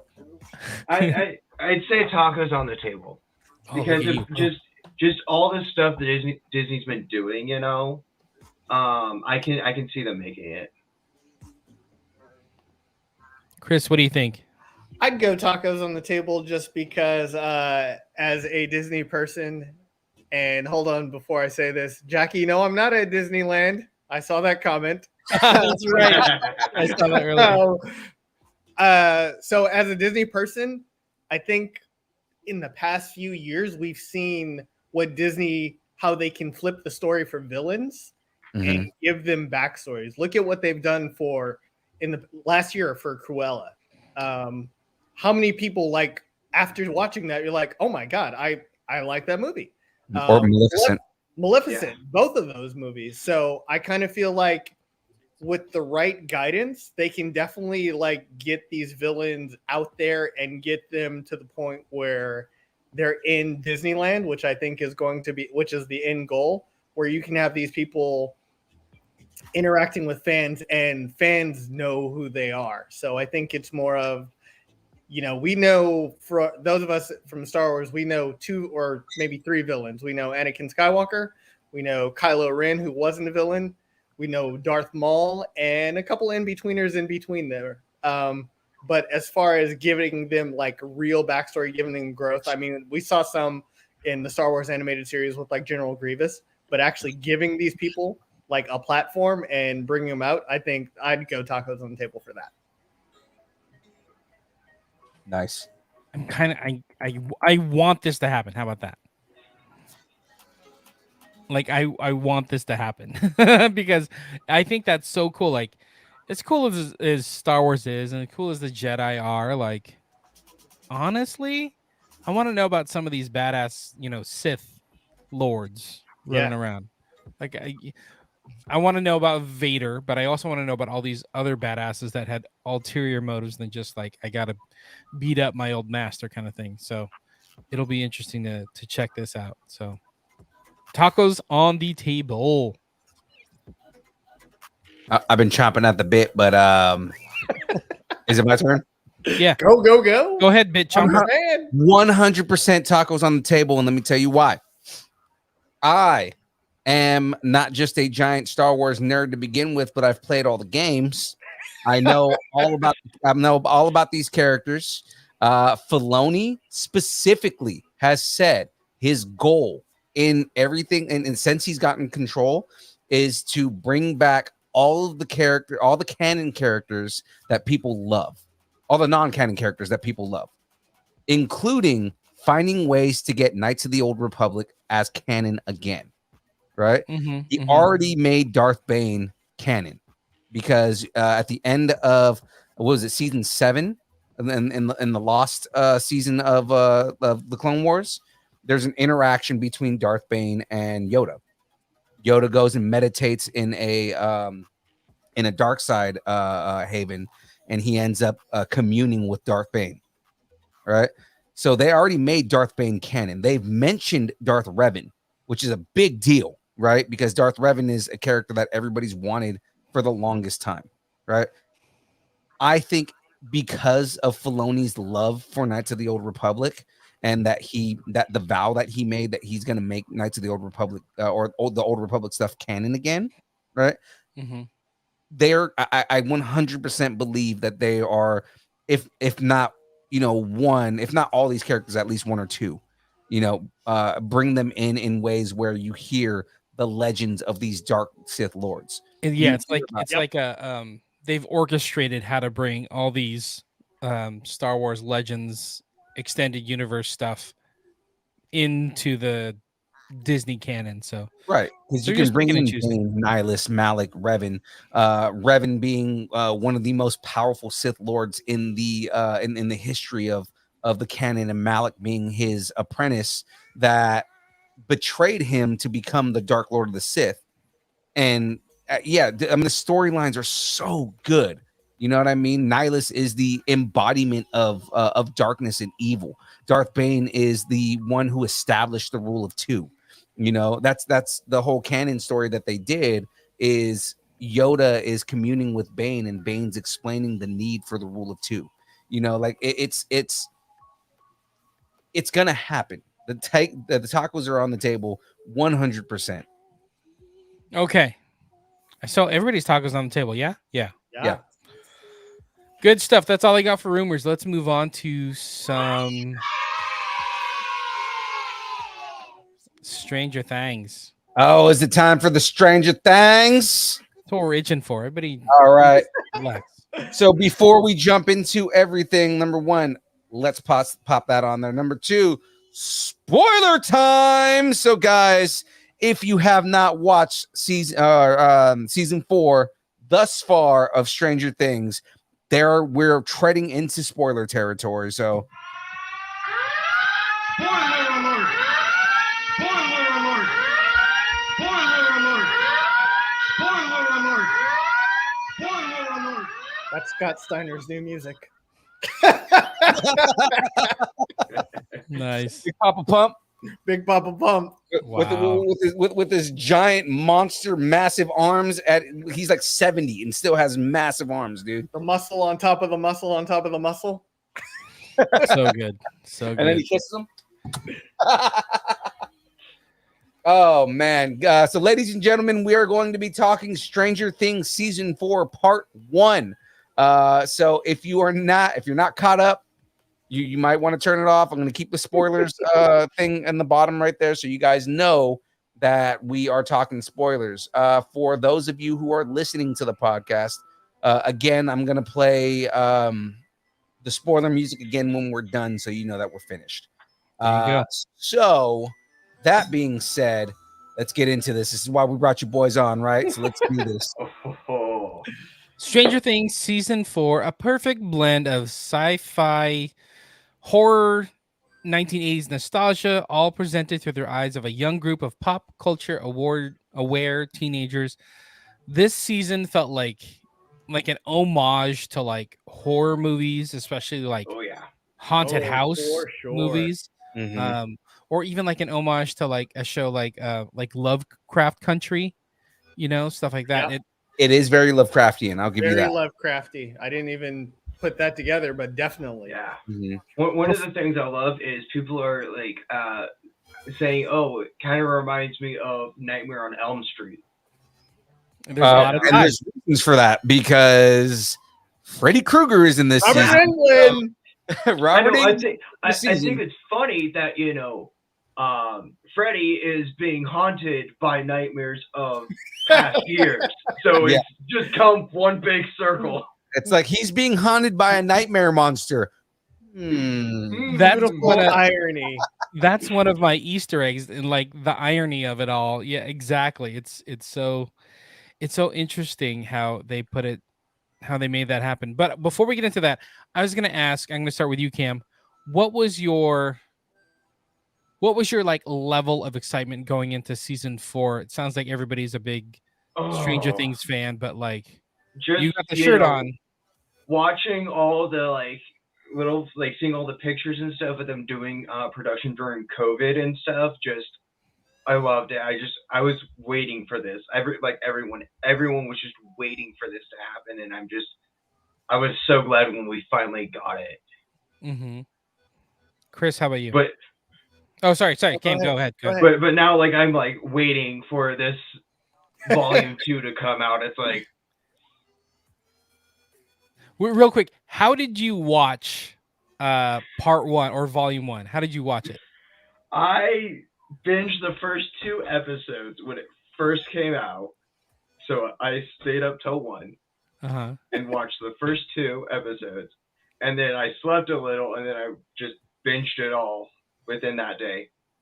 Nice. So like within, I don't know, by noon you were like done with it all?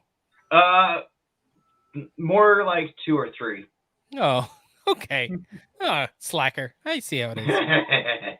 How about you, Chris? So I watched, I think I posted, I was like, I'm done. I need you guys to catch up, because pretty much when I didn't watch like at midnight or anything, I woke up and just went straight into it, nonstop. So, and I will say that this is one of the darkest seasons ever. Absolutely. But I'm also saying that as in, man, was this shot in pitch black, because there were times where I could not see anything. So there's a double meaning of my darkest ever. You might need to fix the contrast ratio on your TV, man. That could be, but I don't think it is. I don't think it is that. I think there were just some scenes that were meant to be, hey, we shot them at night, so you don't see what everything that you need to see. But I thought it was a tremendous season, start to finish. And if I will say my hero of the volume so far, and actually continuing from last season, got to be Dustin. So Dustin is my hero in general, man. I love that kid. He's always been my favorite character. Yeah, Dustin is like, I mean, season 1, season 2, I feel like season 2 he started to get ramped up more, but season 3, season 4, like this dude's the MVP. So totally. I see somebody posting, but I mean, great season. And like Cam, I'm waiting. Got 2 weeks until July 7th to finish, and then as we all know, season 5 is going to be the last one. And that one sounds like it's going to be epic, because I feel like Duffer Brothers, they're not going to rush anything. I think they're going to give us the story that we all want. And it's not going to be like Game of Thrones last episode. Oh yeah, absolutely not. By the way, Gotham Guy is our buddy and friend of the show, Fred. Double G. Yeah. He's the W.GG. We need GothamGuy.gg. I'm gonna go buy that URL just to piss him off. I loved. Well, let me back up and talk about the season or the show as a whole.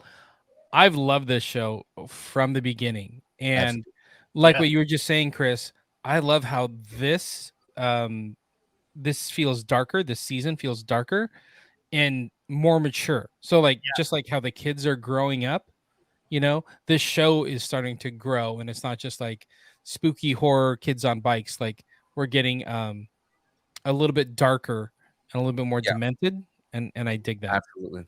And you're totally right. This whole storyline is like, and I love the way that they've incorporated 11 storyline, like how they've done the flashbacks. Like there's a purpose to them. So it's not just like, oh, let's go back and tell 11's story. There's a reason that we're telling this story, because it ties into the current story. And I love almost that like they're doing the non-linear storyline, but doing it in a way where it's actually still linear in a way. So it's like kind of cool, It's like dual stories being told. Right. And they just happen to correlate. Yeah. I totally dig this. And you're right. Like the more I thought about it after you said that, like the first 2 seasons were about Mike and Will and 11.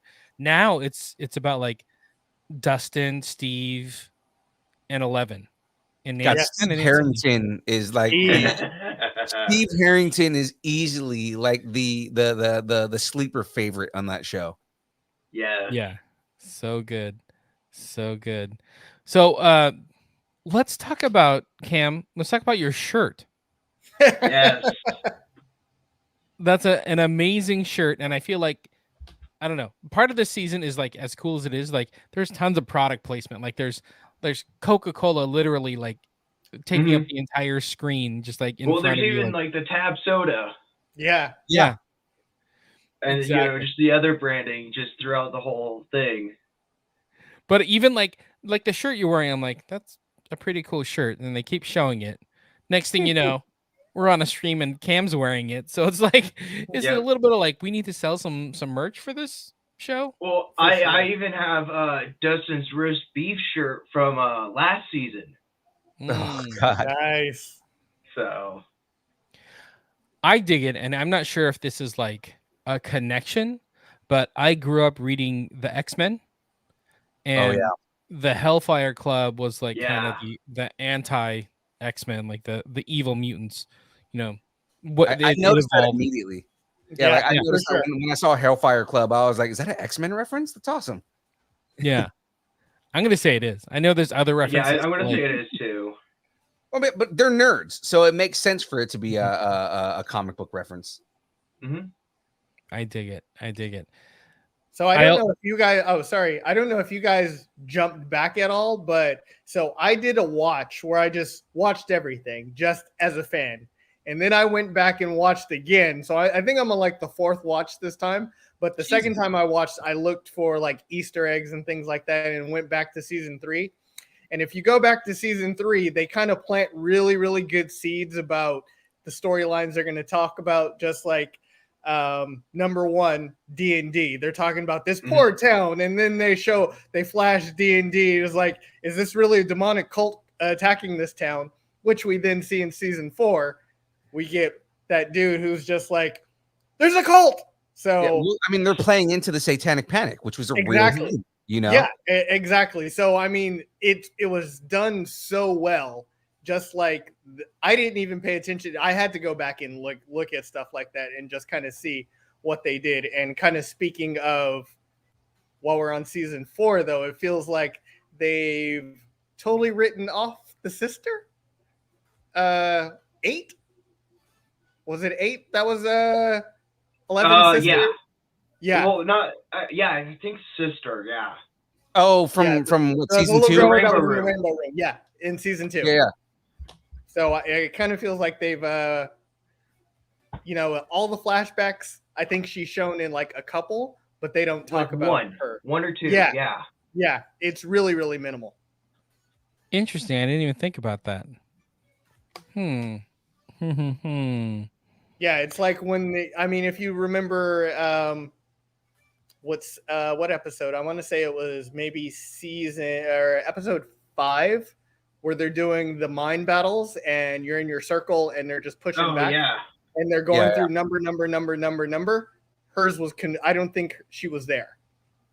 No. Yeah, because I noticed. I kind of noticed that she wasn't there either. Yeah, it looked like in all the lineups for any of the flashback to Hawkins' lab, like I don't think she was in there at all. Yeah. Right. Besides for that one. Yeah, where the they rainbow flash room back scene. to the rainbow room. Yep. They didn't show her at all, huh? No. Yeah. Just it feels like they tried and then they're like, it didn't go so well, so we're gonna not. It almost feels like a continuity error now. Oh, I didn't even think of that. Yeah. You know, like why would they just show a little kid? You know that. Yeah, because they spent half a season in that room. Well, I mean, half of season 2 was them building that relationship and her, going after the people who they felt wronged them and everything like that. You know, so I mean, like I feel like she's a bigger character, or she's too big of a character to just leave out, which they did. So I mean, or they could be setting us up for volume 2. She's back. Oh right. yeah. Oh. You just took me on a ride right there. Like I was like, it is weird. I'm on board with you, and then you flipped it, and I'm like, oh yeah, that's pretty good. What's really interesting though is I love that last season was all CGI heavy with the tentacle monster and everything, and then they went right to practical for almost this whole entire season. But they have said that the final episode will contain more CGI than all the previous season combined. Right. So I mean, like, there's probably a lot going on in that last episode. I would assume because of like kind of where everything's at as far as the Upside Down is at. Right. Yeah. But like I've seen pictures like on Instagram and Twitter that like even all the vines and stuff are practical in the Upside Down. Really? It's like rope, pool noodles, and a bunch of other stuff. That's cool. That's awesome. So I love how like this day and age everyone's trying to pull away from practical, and then you've got the Duffer Brothers doing this series that takes place in the 80s doing all this practical. Yeah, like, well, that's also something how it was at the time. Yeah, that's also something I like about J.J. Abrams is that like J.J. Abrams does a lot of practical effects. That's when like if for all the negative critiques people have about Episode 7, the one thing you can't say that was bad was that the practical effects weren't awesome. Yeah. So I mean, I love that a lot of productions are going back to using practical effects because they're realizing that it's still there's almost like this feeling that practical effects have that they give you, but then you can enhance it with CG. You don't have to do something that like you don't have to do what Lucas did in the 90s and make everything CG. You can make it where it's like practical, and then you have CG elements in there, and that just makes it that much more immersive. Yeah, like I think it was earlier today. They've posted everywhere of the them putting Vecna, all the practical effects. Oh, I saw that. On. Yeah, I saw that too. Yeah, I thought that was really cool, and just a peek behind the curtain. I love when they do stuff like that for everyone. Dude, I imagine that took hours to get that makeup on. It looked like it maybe took like almost at least half a day. Yeah. Definitely looked like it. The picture I saw today was Vecna like sitting in full gear drinking a soda. And I'm like, the soda. He's drinking I'm like, he was drinking Starbucks out of a straw. Yeah, I'm like, he has to because there's no way. I was like, I need a Starbucks, but I'm not taking this off. So no. How does he go to the bathroom in that? Right? Oh, jeez. Probably wearing a diaper. So speaking of practical effects, like this is more like a practical set, but I guess the mental hospital, the Penthurst Mental Hospital, I guess they filmed it at a real place that was some kind of institution, which has its own like story to it where let's see, patients endured harsh living conditions that often resulted in their early deaths. So now it's a legendary haunted house type place, and then they filmed it, and they filmed Stranger Things there, and it's in Indiana. Like, oh, that's kind of cool. That's creepy. That's kind of cool. I thought actually, I was like, is that the Ace Ventura psychiatric place where he was running around? I thought that I was like, it looked oddly familiar, but okay. Yeah. Right. Yeah, it seems like they're trying to do like this season like as much like in the actual like atmosphere because they were filming the Russia scenes out there, not maybe in Russia but like out in Europe for all of Hopper. Yeah. Yeah, totally. How about like this Duffer like love letter to they must love horror movies. Oh, yeah. Oh, for sure. So many things reminded me of like other movies. It was almost like a remix tape of like horror movies. It was kind of crazy. Like I was reading about it, and like there's even that scene when they were at the trailer park, whatever, where the crime scene and the way they shot the camera, like the overhead that was panning across the scene. They were like, "This is straight out of Scream." I'm like, "Oh, that's from Scream." I'm like, "Oh," and then all the Nightmare, on Elm Street type stuff. Yeah. Yeah. Like, I'm like, "Oh, that's pretty cool." Even when they went to go talk to Victor Creel, Robert England, it felt very Silence of the Lambs, Yes. Don't Yes. Oh, it definitely was. It definitely was for sure. Almost was like ripped straight out of it because they're like, stay 6 feet back. Yeah, like he has COVID or something. Like, come on, relax. There's bars here. But I thought that was super cool. Even the there was a War Games reference that, like the yeah, for sure. The dial-up, the dial when they tone. called, the dial tones. That's how They're my like, brain where works. have you heard that before? I was like, I couldn't War even think of Games? it. Yeah, exactly. So it was like total homage to like these 80s like sci-fi and horror movies. Speaking of sci-fi homage, did you catch the one scene that Dustin said? What were they saying? He's like, never tell me the odds. Oh yeah, Yes. Straight up Star Wars reference. Star Wars. I thought that was super cool. I'm like, oh, there it is. My wife's like, what? I'm like, nothing.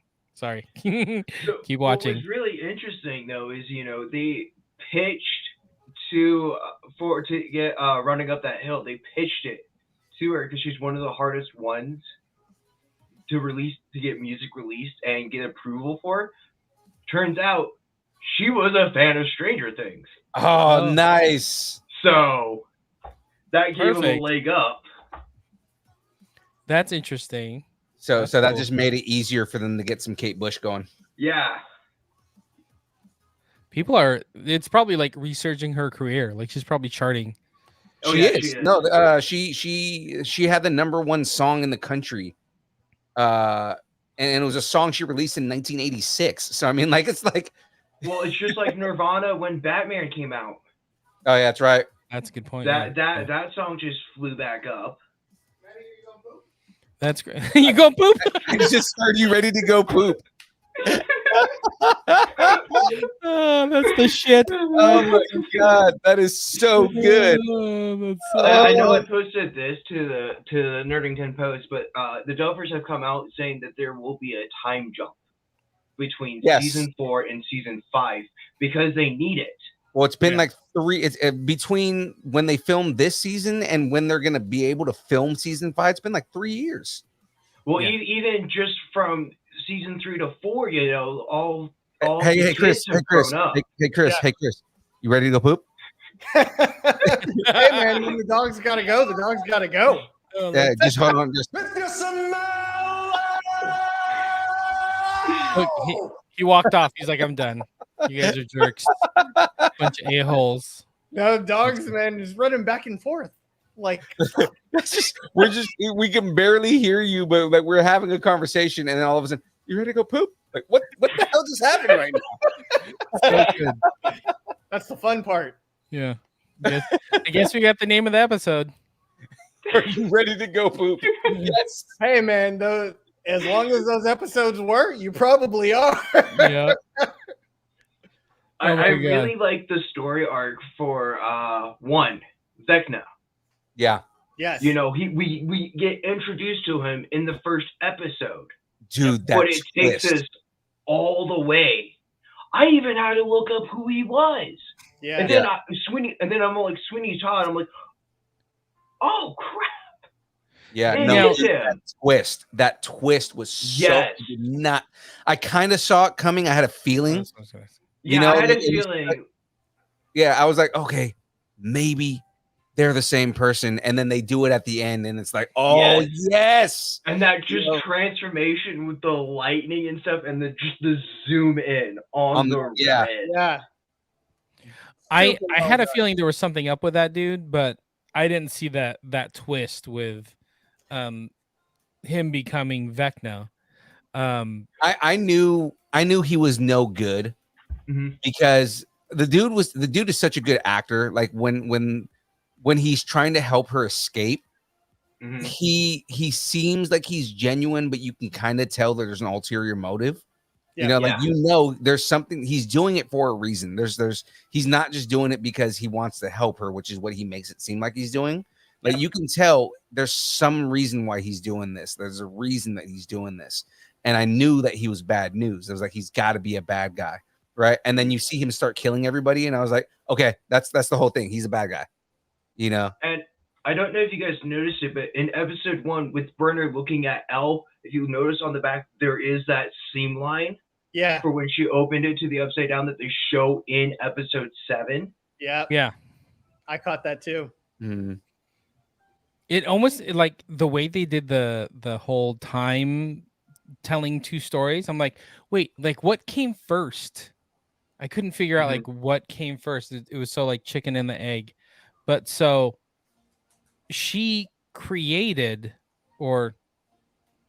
she created Vecna for the most part, or Yeah. tossed him into the upside down. We still don't know what the upside down is, right? and I think if not this season, next season they're going to explain it. But see, I like that what they did was kind of give you more attachment to the upside down. They gave you more reason for why it exists, you know. And With- I love with that we're one getting Vecna. I love that we're getting more shots of the upside down in this season. Yeah. You ready to go poop? You ready to go My poop? thought was so after watching when I saw the last when everything go through, when it turned out to be what's his name, son, and what I picked up on was he had her remove that thing out of that little chip. That's how he got all his powers. So my thought is, do all the other ones they all have that same chip? Like an inhibitor chip kind of thing. Yeah, exactly. Is the reason why Elle's powers, they were able to contain her for so long after that incident was because she has the chip in her unknowingly? And did all the other ones have that same kind of control chip as well? Because otherwise, would they all have that same kind of power that one had, where they're like, they can just unleash hell and destroy the facility if they wanted to collectively. Right. Yeah. Well, the thing is that I feel like, because remember, they're all like, it's almost like Weapon X, right? They're all exactly offshoots of one. Yeah, they're all like derivative of one, right? Just kind of how like Weapon X, the majority of characters in on the Weapon X program and X-Men are essentially experiments trying to recreate. Well, number one, they're trying to recreate Captain America because that's always their experiment, but they're really trying to recreate Wolverine at that point. That's why Deadpool is what he is, because they were trying to recreate the healing factor and everything in another mutant, and Deadpool is a mutate. So, kind of a little bit different from the movies, but like, in the comics, that's what he is. He's what's called a mutate. So it's kind of the same thing. I feel like what they're doing is, they're trying to recreate this character. 11 is kind of like the Deadpool to one's Wolverine. Yeah. It's just she happens to be the most powerfully attuned, I guess, of all the different people that are there. I think that was it too, is that they were all there showing signs of having that ability, but some were just stronger than the others. Yep. And that's part of the reason why they were pitting them against each other to figure out who was stronger, who they were gonna kind of nurture more than the others. Yeah, because 3 was just rocking people the entire time. Yeah. And all of a sudden 11 just figured it out. I think also because 1 knows how to control his powers for the most part. So like, I mean, that's why he's teaching her, like, you need to have a strong memory, you need to have this, you need to do all these different things. And he's like almost teaching her how to control her powers more. Yep. Yeah. I just don't understand why they would keep him around if he's like that big of a threat, It's weird to have him there. He was chipped, so he was kind of like he was. Yeah. He's why like, have him have control? Yeah, but it's like, why make him almost like an orderly? That's kind of like the weird thing is like, they made him like an orderly in there, and that he's supposed to be quiet, but then all of a sudden he's just, he gets the chip removed and he just wrecks everybody. Yeah. Crazy. Yeah. Yeah, what I really loved is how they told Victor's side of the story, and then there in episode 7, he's talking to Nancy, and it's like, so this is how it actually happened, Yeah. Yeah. I didn't see the whole. It's almost like they didn't, when they first told the story of Victor, like when he was entering the house, like I didn't even see that little boy. Like Yeah. first talked about I it. didn't see it, and it was kind of one of those I kind of look at it like, you guys have watched wrestling. We've talked about it. When Kevin Dunn won't show you a certain part of the screen, why? Because we know somebody's coming out of there. And I feel like that's kind of what they did. They deliberately just didn't cut enough, or they showed you just barely, but then hid right back to it. So you didn't even, don't pay attention to what you just saw, but I just showed you something. It's the magic of showbiz. Yeah, exactly. Ray DeLeon just made a good point that by the point where he was the orderly, where Victor was the orderly, it was like disrespect, and they had broken him at that point. So it was just, I mean, yeah, you're just showing that you have power over him, that you're worthless and you're nothing. Like you will never amount to anything else. Is kind of what I'm trying to prove. Yep. Interesting. That's all good takes. That's okay. I have a good question. Please. Who do we think is going to die this season? Because it does feel like somebody has to. Yeah. We had Barb, we had Bob, and then Billy and Alexi. Good point. Good point. Poor Alexi. I hated that Bob died, man. He was so good. I know. Like I just, I'm like, when we're looking at a nostalgia show like Stranger Things, you kill off Sean Astin. Like, come on. Yeah. So that was like super sad. But I mean, if I had to say, I kind of feel like maybe it's going to be Lucas. I agree with you, and I hate that that I feel like it's going to be Lucas. I kind of don't want Lucas to be the one that dies. Yeah. Especially since they're starting to kind of develop him a little bit more. Yeah. And they've separated. They're all kind of like going different ways. Yeah. The only reason that I think that it's going to be Lucas is because they showed already that Vecna's already kind of invaded his mind. Yeah. Ray it says he thinks it's going to be the dude helping Hopper, Enzo. I mean, it could be. I picked up the minute I saw that guy, I was like pointing. I was like, oh, what's his name from Game of Thrones? Yeah. But I could see that too. But I kind of feel like at this point in time, we know the end is coming. You got to go with somebody that is meaningful, and I kind of feel like Lucas is, with all the flashbacks and everything, like him and Max coming back together and him trying to get back with Max. I feel like it's going to be a Billy situation again, where he's going to have to step in to save Max. And that would be highly unfortunate, because I love Lucas, and actually I love them all, because that first episode where they're showing, just that whole coming of age thing.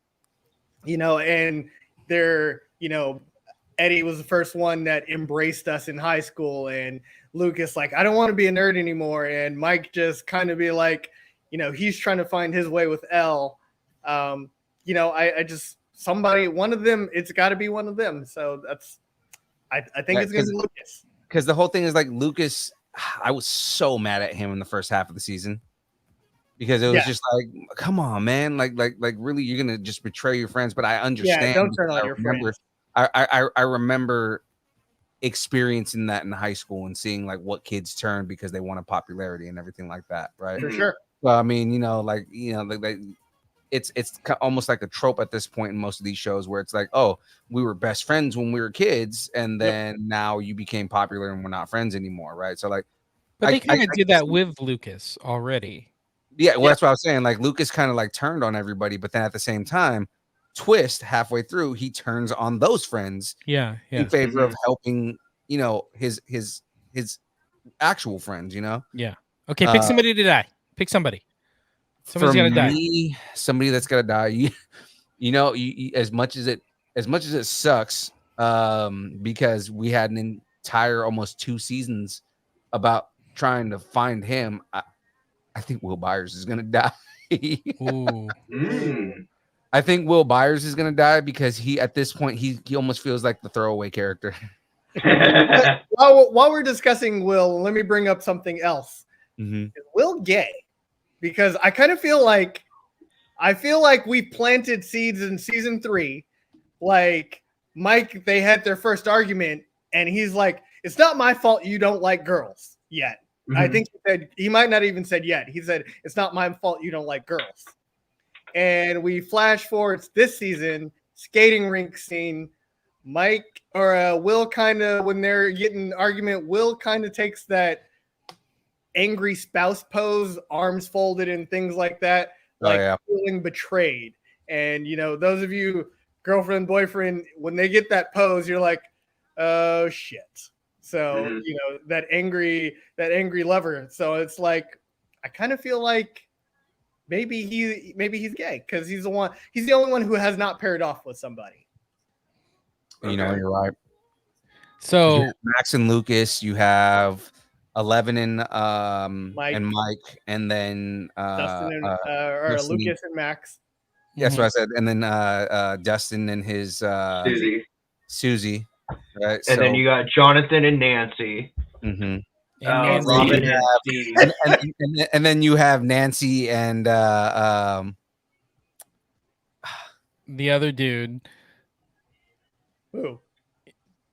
Nancy Nancy and Jonathan, yeah. Steve. You have Nancy and Jonathan as the actual relationship. Yeah. But then Nancy and Steve is still a thing. True. So you have okay, so I think Nancy is gonna cheat on Will with Steve. Or Will on Wait a minute, where'd that go? So going back to the Will thing. So I was doing some research. There may be a clue that was in episode 1. So when when he chooses, how they're doing like those dioramas or whatever. The hero. Yeah, he chose British mathematician Alan Turing, a code breaker during World War II, who designed some of the first computer processors, which makes sense being a nerd, okay? But who is also prosecuted for his homosexual acts in like 1952 and died 2 years later of cyanide poisoning. Yeah. Alan Turing is also the father of AI. That's why there's a test that they say how to tell about like actual sentience. It's called the Turing test, and it's basically if you can have a conversation with an AI and cannot distinguish it between a person and an AI, then it's gained sentience. Interesting. Mm-hmm. Yeah, it's called the Turing test. Alexa will do that next week. So, Siri, so will Google Home. Yeah, I'm just gonna throw it out there. None of those three are gonna become that level of sentient because they're still controlled by people who write their code. True. They're not actual learning machines. Kind of how the difference being like the AIs that run algorithms on your computer are smarter than Alexa. Yep. All right, can I throw my bets in on who dies? Yeah. Yeah. So, I think one person that's going to die. So, you know how Sean Astin died? What was that season 1, season 2? Season 2. Like kind of a big name. I think by the end of this, who's it? Matthew Modine, another big name that they brought in from the 80s. Papa. I think Papa's going to die. For real this time? Yeah, exactly. But then as far as characters go, somebody that we've grown to love out of nowhere, right? And like super funny, Eddie. I think Eddie's. Yeah. You think Eddie's gonna die? Yeah, I think Eddie's gonna die because he's super cool. He's funny. He's there, but like, oh my god, he died. Oh, that sucks. But also, it's like you still love the show, you know. I could see that only because I was originally thought Eddie's going to fall victim of the torch bearing, kill him, grab your torches and pitchforks, people, and he's the main culprit, burn the witch at the stake, type deal. So, and I kind of feel like I feel like one of those is going to happen, just especially the way they were riled up and, small town people. Yeah. And everybody's trying to save him. So he may have to do something to save everybody else. Yep. Kind of thing. So that's what I think. That's a good question. Cam, did you say who who you think is Not gonna die? yet, because I think the top person that I think is going to die, it obviously has to be main. I'm thinking the main cast dies in this, and I think it's going to be Steve. Oh, dude, You it's got to consider. Oh, don't say that. You dude, got to the consider world Watergate. is gonna riot if Steve Harrington dies. I Steve know. Harrington I will dies. write with everybody, but I think it's going to be Steve because of Watergate. Right when he emerged, he basically almost died. True. If the Okay. others hadn't jumped in to save him, Steve would have died. Yeah. Yeah. And we don't know if there's any lasting effect of the bats. Or he dies of rabies. The upside down rabies. Yeah, exactly. Who knows what that does to you? Did you catch that when he like ripped apart like one of those bats? Ed's Ozzy like, Osbourne. that was very Aussie of you, or something like that. Yeah, That was and like, he's like, what? Yeah, and he didn't get the reference. You're like, what? yeah, Ozzy bit But off the that's bat's Steve. head? yeah, Yeah. so good. Plus, we've had so much character development from him. Yeah, From the asshole of season 1 to babysitting just Dustin in season 2 to then babysitting everybody in season 3. And then him even mentioning that he's still a babysitter in this 4th season. Right. yeah. I don't know. Giving him think the nickname Mother Steve. he's the only like he's the hunkiest that he's the closest person that gets close to be a hunk. Yeah, Next to maybe. Billy, but I mean, Billy's dead, so. Yeah, exactly. Yeah. Exactly. Oh, that was such a good the question. first flashback they Billy did had of to die, though. Yeah, Billy had to. But that first flashback back to Billy, just right out of the gate, Yeah. was all like, I was like, it's too soon. It is too soon. That was so sad. I can't believe they did that still, going back to season 3. Like, wow, What? he was like a big character. But I mean, like, they killed him off just like they killed Bob off. You Yeah. were not expecting Bob to die, and Bob died. So I mean, same thing. But Like, Billy did sacrifice himself. yeah, He willingly sacrificed himself. Yeah. Bob just came out of nowhere. Yeah, that dog came out of nowhere on Bob. Nobody was expecting that. Okay, so before we talk about like predictions and what we think is going to happen in volume 2, let's rate this. So let's start with Chris. What would you rate this on a scale of 1 to 10? I actually would probably give it a 9.5. And my only gripe being we don't know what happened. We went back to Hawkins prior to 11 meeting everybody else. So we're back there. But we're missing the sister. Mm-hmm. That's really my only gripe with that. It's like, hey, what happened to the sister at that point in time, or was the sister not there yet? So, but I feel like characters have all of them have shown so much growth. Even Joyce being a little bit more fearless. I was gonna say brave. Yeah. Yeah, she's kind of like after 1 and 2 and 3, dealing with all of this, dealing with this evil that she knows is there. She's like, you know what? It's time to hit this shit head on, and we're gonna go into it. Steve going from the asshole to like everybody's friend, and Mother I'll say Steve. even Max, Max going through having her like downside right now, but I think everybody, there's a lot of growth, which means there's the opportunity for something to happen, which is why I like where everything's going. Gotcha. I should have prefaced that. I kind of screwed it up. So I would say I'm going to go real quick, and then I'm going to ask Cam. Okay, I'll ask you again, but then Chris, I'll get back to you real quick. So I thoroughly enjoyed this. I thought it was great. I'm gonna give this 9. Yeah, I'm gonna go 9. 9 like weird red portals to 10 chips stuck in your head. So so I'm gonna bring it back to Chris before I get to Cam. So Chris, you gave it 9.5. What Yep. out of what? I'm going to give it 9.5 tabs out of. I'm trying to think of an 80s out of 10. Who's the Domino's Noid? The Noid? Yeah, we're gonna bring it back to the 80s and bring Out of back 10 Noids. Yeah, I 10 Noids. So, but yeah, That's good. 9.5 tab sodas, caffeine Okay. free. That's pretty good. That's pretty good. All right, Cam, what you got? I'm gonna do 9.5 of 80s guitars out of 10 Nice. D20s. Oh, nice. Nice. Look Okay. at you. Rolling the D20. I like that. That was good. Good reference. All right, young Phil, what you got?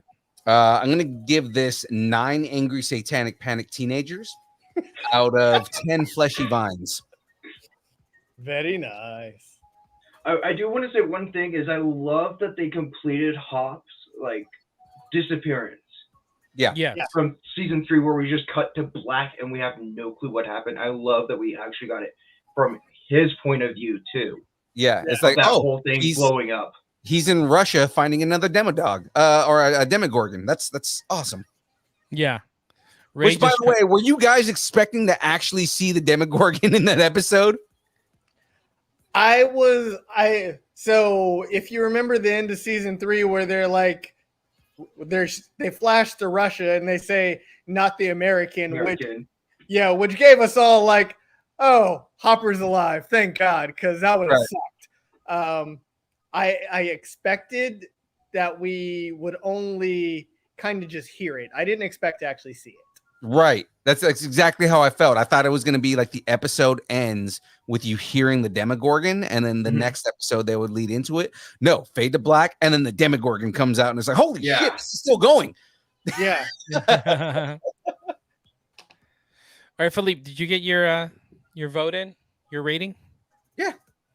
I said 9 angry satanic panic teenagers out of 10 fleshy vines.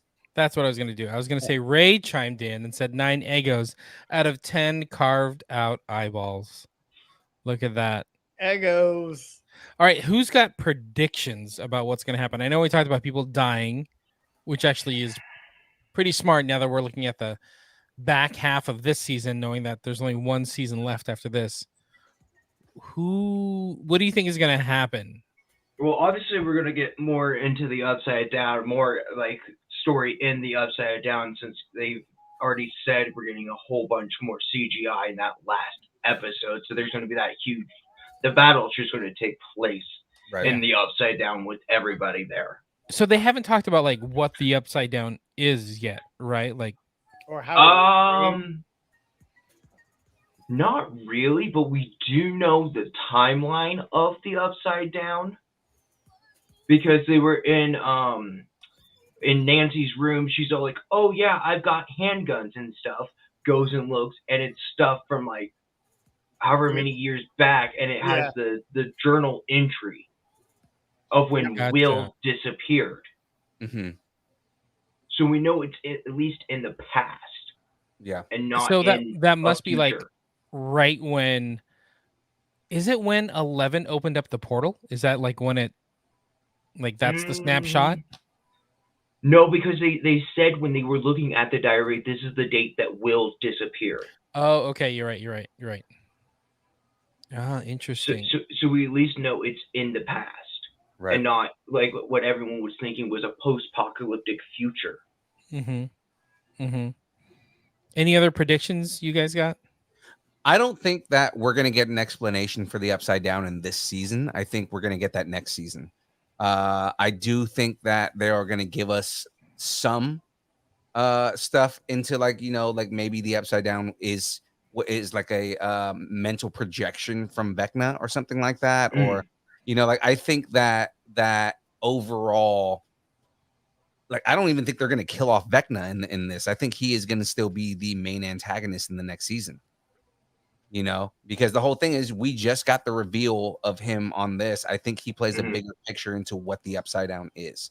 I think it is something that is a part of his almost psychosis, right? So like, you know, his I mean the kid himself, like from a young age, was like he's a sociopath, you know. So I think that this is the twisted world that comes from his mind, you know. And I think it's just in the actual, like a projection of just kind of the pure evil that comes out of him, you know. So I think that we're gonna get not an explanation for what the Upside Down is, but I think we're gonna get like a further picture of it. And I think it has I think it's linked to Victor, to Vecna number one, you know. So I kind of think the same thing. We're not good. I don't think Vecna goes. In fact, I think if anything, we get a battle where we lose some people and he's weakened and things like that in this season. And then I think season 5 we figure it out. But I kind of feel like I think differently. I don't think that the Upside Down is part of Vecna. I feel like it's the town, like kind of Stephen King-ish, like with it, like it's the whole town that's evil, and this evil or this presence kind of has fueled him. Gave 11 kind of sent him there. His powers kind of gave him control, but it was already there, and he just kind of got forced into it.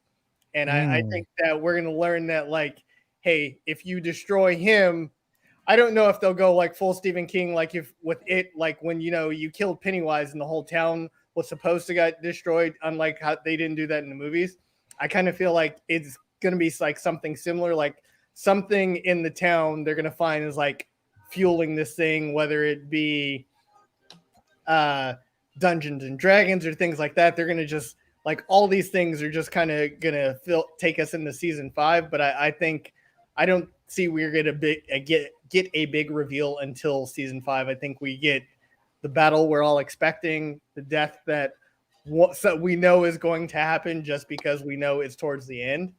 But I feel like we learn more about, like, not only Vecna, but the other characters, like the Mind Flayers, the Demogorgons, and see how they all actually tie in.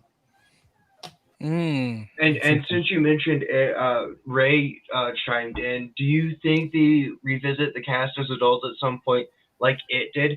No, not in this primary thing of Stranger Things. Maybe in like the comics or in a spinoff, because the Duffer Brothers have said they are still going to do stuff in Hawkins with Stranger Things and stuff, but the actual primary show is coming to an end at 5. Right. And that's a good point. Like that may mean that there's something else happening in Hawkins versus what we've seen. And now that I think about it, to Chris's point, I mean, they have mentioned more than once the Curse of Hawkins. So, I mean, you know, that's kind of almost proof in what he's saying, that there's been weird things that have been happening since before all of this happened, you know. And it just happens to be that there's like an accelerant that happened when Vecna got sent to the Upside Down. So yeah, I mean, yeah, that's actually a really good point. Is they're going to explain kind of what the Upside Down is and where it came from, or they're going to find a way to, like, you know, talk about like what is causing all of this. I don't know. I can't think of anything that's like this is going to happen, like a good prediction. Like the show took me on a twist. Like I didn't see the whole Vecna thing coming. So I don't know. I'm like, how does this relate to Russia? I have so many like open questions. And there's that too. Like, how did Demogorgon wind up in Russia? So I was like, did you guys capture My it? question is since, you know, there's portals popping up like where all the deaths are happening from Vecna, is there one out in Russia that the Demogorgon dog came out of? Right. Sorry, I'm just thinking. You know, or did it escape through the testing they were doing there in Russia before Elk closed the big portal? Interesting. Or does Russia have their same version of the same project? Because they've got their own special kids and things like that. They're little war machines that they're like, oh, we've got That You think you're the only one that's been doing programming these kids? No, we got our own too, and that's the portal in Russia for sure. Now that you mention that, 8 could also, Russia could have 8. Sure.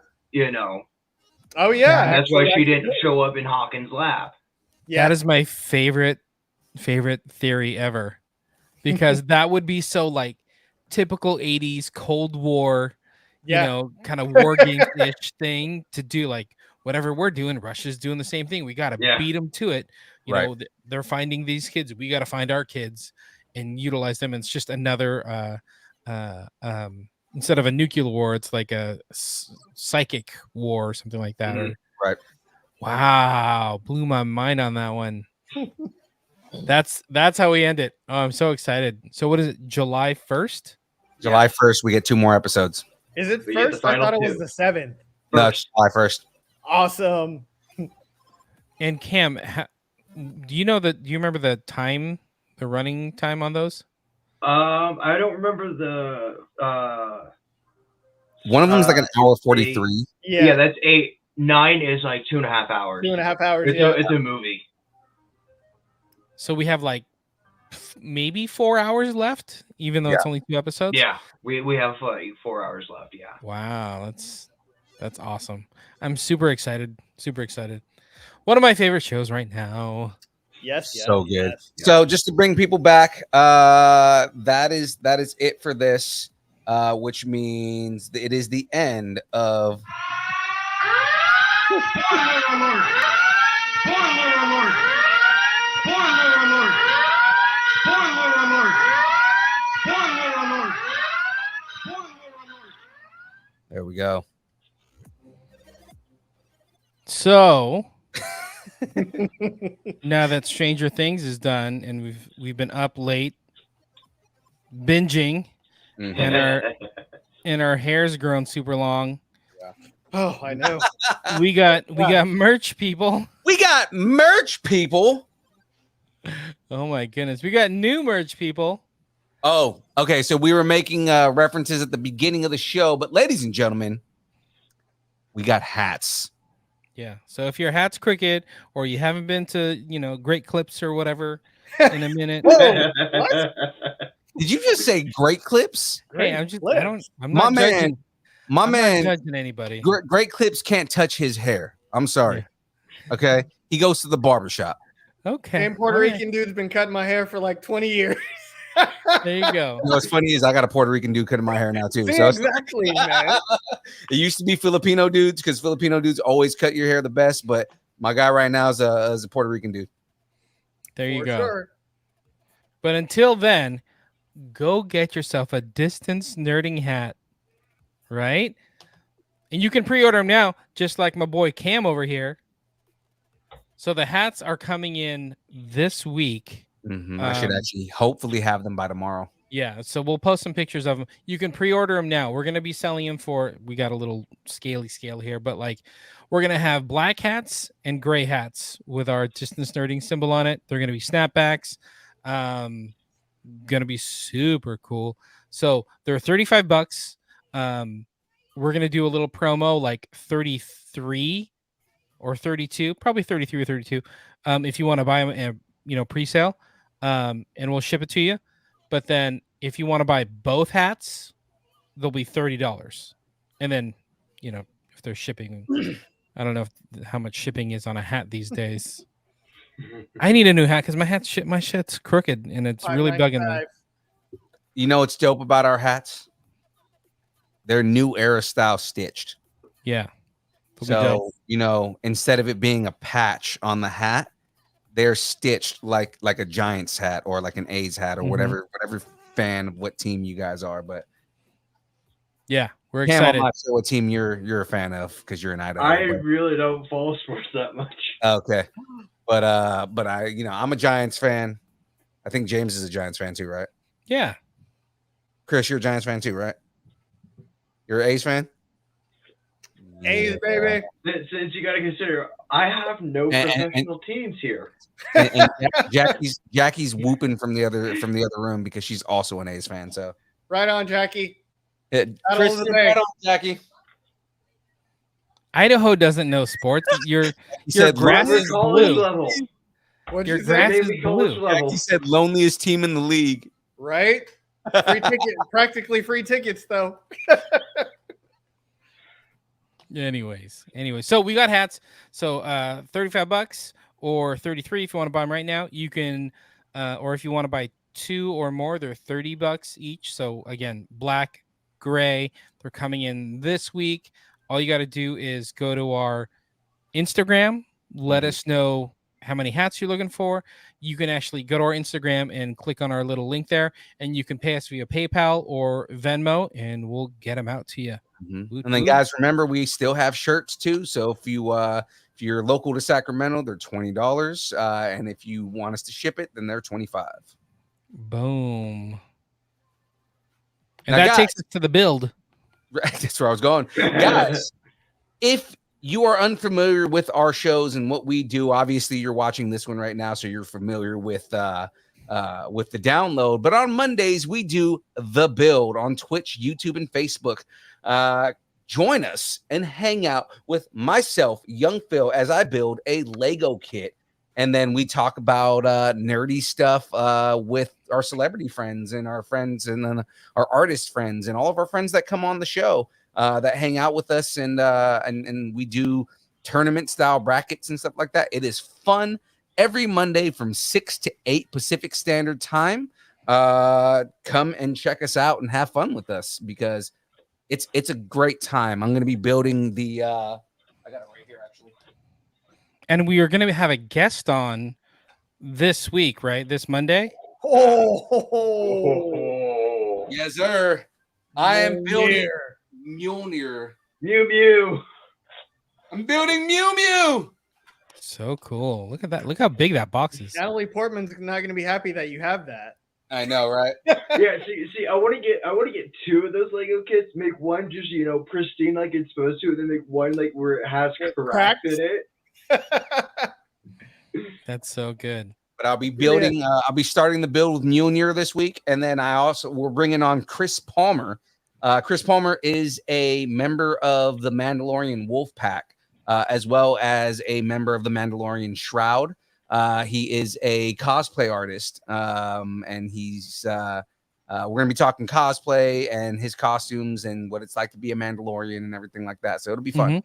We have pictures of him from Capitola Collecticon this past year. He was at Celebration.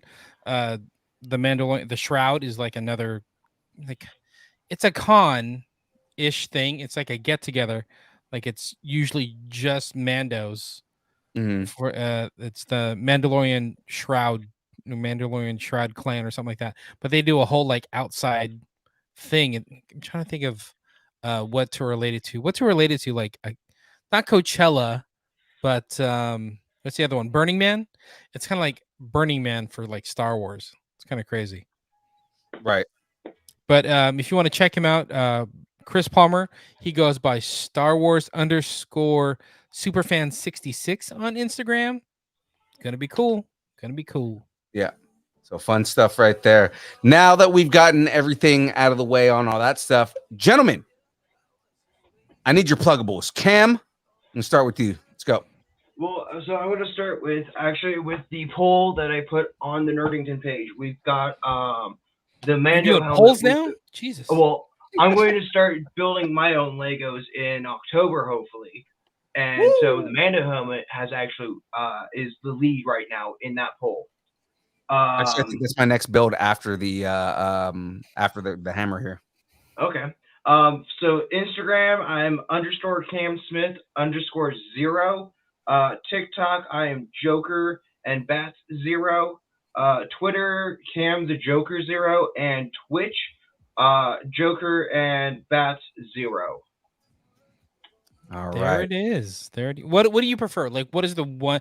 Pick one social media, and what is that one that you check the most?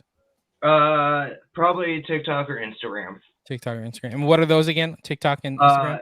TikTok is Joker and Bats 0, and Insta is _CamSmith_0. I am following Distance Nerding on all of them, so All the things. if like you should. go there, you'll probably find me. Awesome. There we go. Cab Calloway, your turn. You sing kinda Minnie like- the Moocher for us? Just Hide, Hidey, hey. So I'm on Instagram. Krishan is awesome, all one word. You can find me there. If you follow Distance Nerding, I also follow them. So you'd be able to find me there. Also, I'm in the Nerdington Post. I'll chime in with some opinions. So I'm on Facebook. I don't usually check my other social medias too much, because I'm kind of old, so don't really do that anymore. But checking your easiest way to blood find me pressure. is you'll probably find me on Facebook in the group. Checking your blood pressure more than you're checking Instagram, huh? I see how it is. Oh dear. well, I mean, Chris was Cab Calloway back in the 20s, so I mean, Yeah. he's kind of an old man. Elizabeth. And it's also because I got a daughter. I got a daughter that's a tween, so that, that's the hard. She probably appreciates my dad is old jokes, just That's funny. Jamez, anything outside of what I'm about to talk about right now? No, man, you know where to find me. There we go. So then that means let me go over all of the Distance Nerding stuff. Guys, you can follow us on Instagram, Facebook, Twitter, Twitch, YouTube, TikTok, all at Distance Nerding. I mean, you can find us on OnlyFans, on Friendster, on MySpace, on GeoCities, on Black Planet. Black Planet. We're gonna go with what was Asian Avenue? Was that the Asian one? I don't know. I don't and also remember that on Puerto Rican barbers. Puerto Rican barbers. Yep. There it is. You We're all there. catch the line right in my hair right there. It just makes me look fresh. Shout out to Great Clips. Nobody goes to. Shout out to the barber, or shout out to I guess they'd be a salon because they're not really barbers. Oh my god! Shout out to the salon that people of color don't go to.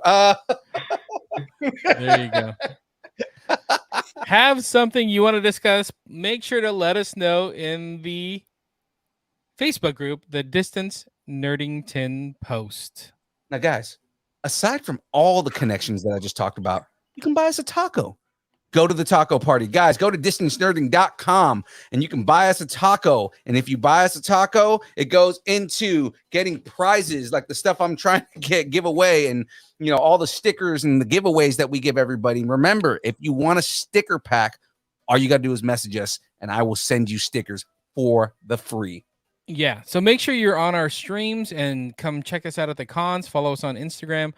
We just loaded up on some stuff from Silver Age Comic-Con, and we got a bunch of new prizes ready to go. Actually, courtesy of Capitola Comic-Con, we got some pretty good prizes, some pretty good Funko Pops ready for the nerds out there. Yeah, that and courtesy of G Funko and Collectibles, I've got a toy that we're gonna be giving away at our next con up in Oregon. So guys, if you're in the Oregon area, July 9th, we will be at Metal Art Comic-Con giving away prizes. Be there or lose out on a great time. All right. Make like a tree and get out of here. Just make like a tree, get out of here. It's Leaf. It's Leaf. You sound like a damn fool when you say it like that. I guess it's thanks and keep nerding together. All right, gentlemen, you ready for the dance party? Yeah, you better have time for the All dance right, party. let's do the dance party. I don't have anything for the dance party. You don't have anything for the dance party. We're gonna start with Chris. Nobody told me. Oh, he's actually dancing.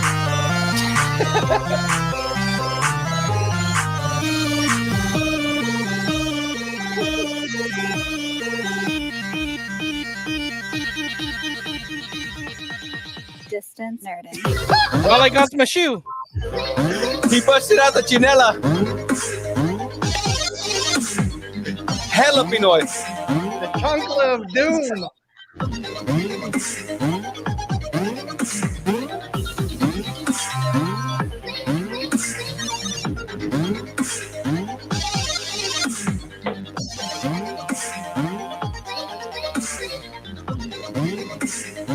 Should have grabbed your dog. You ready to poop? Ready to poop? Shout out to Monkey Boy Productions where I got this hat. It's actually pretty dope. All this time I thought that was like a pigeon on there. I couldn't tell what it was. It's a Mickey hand with a little aloha. We'll see you guys next week.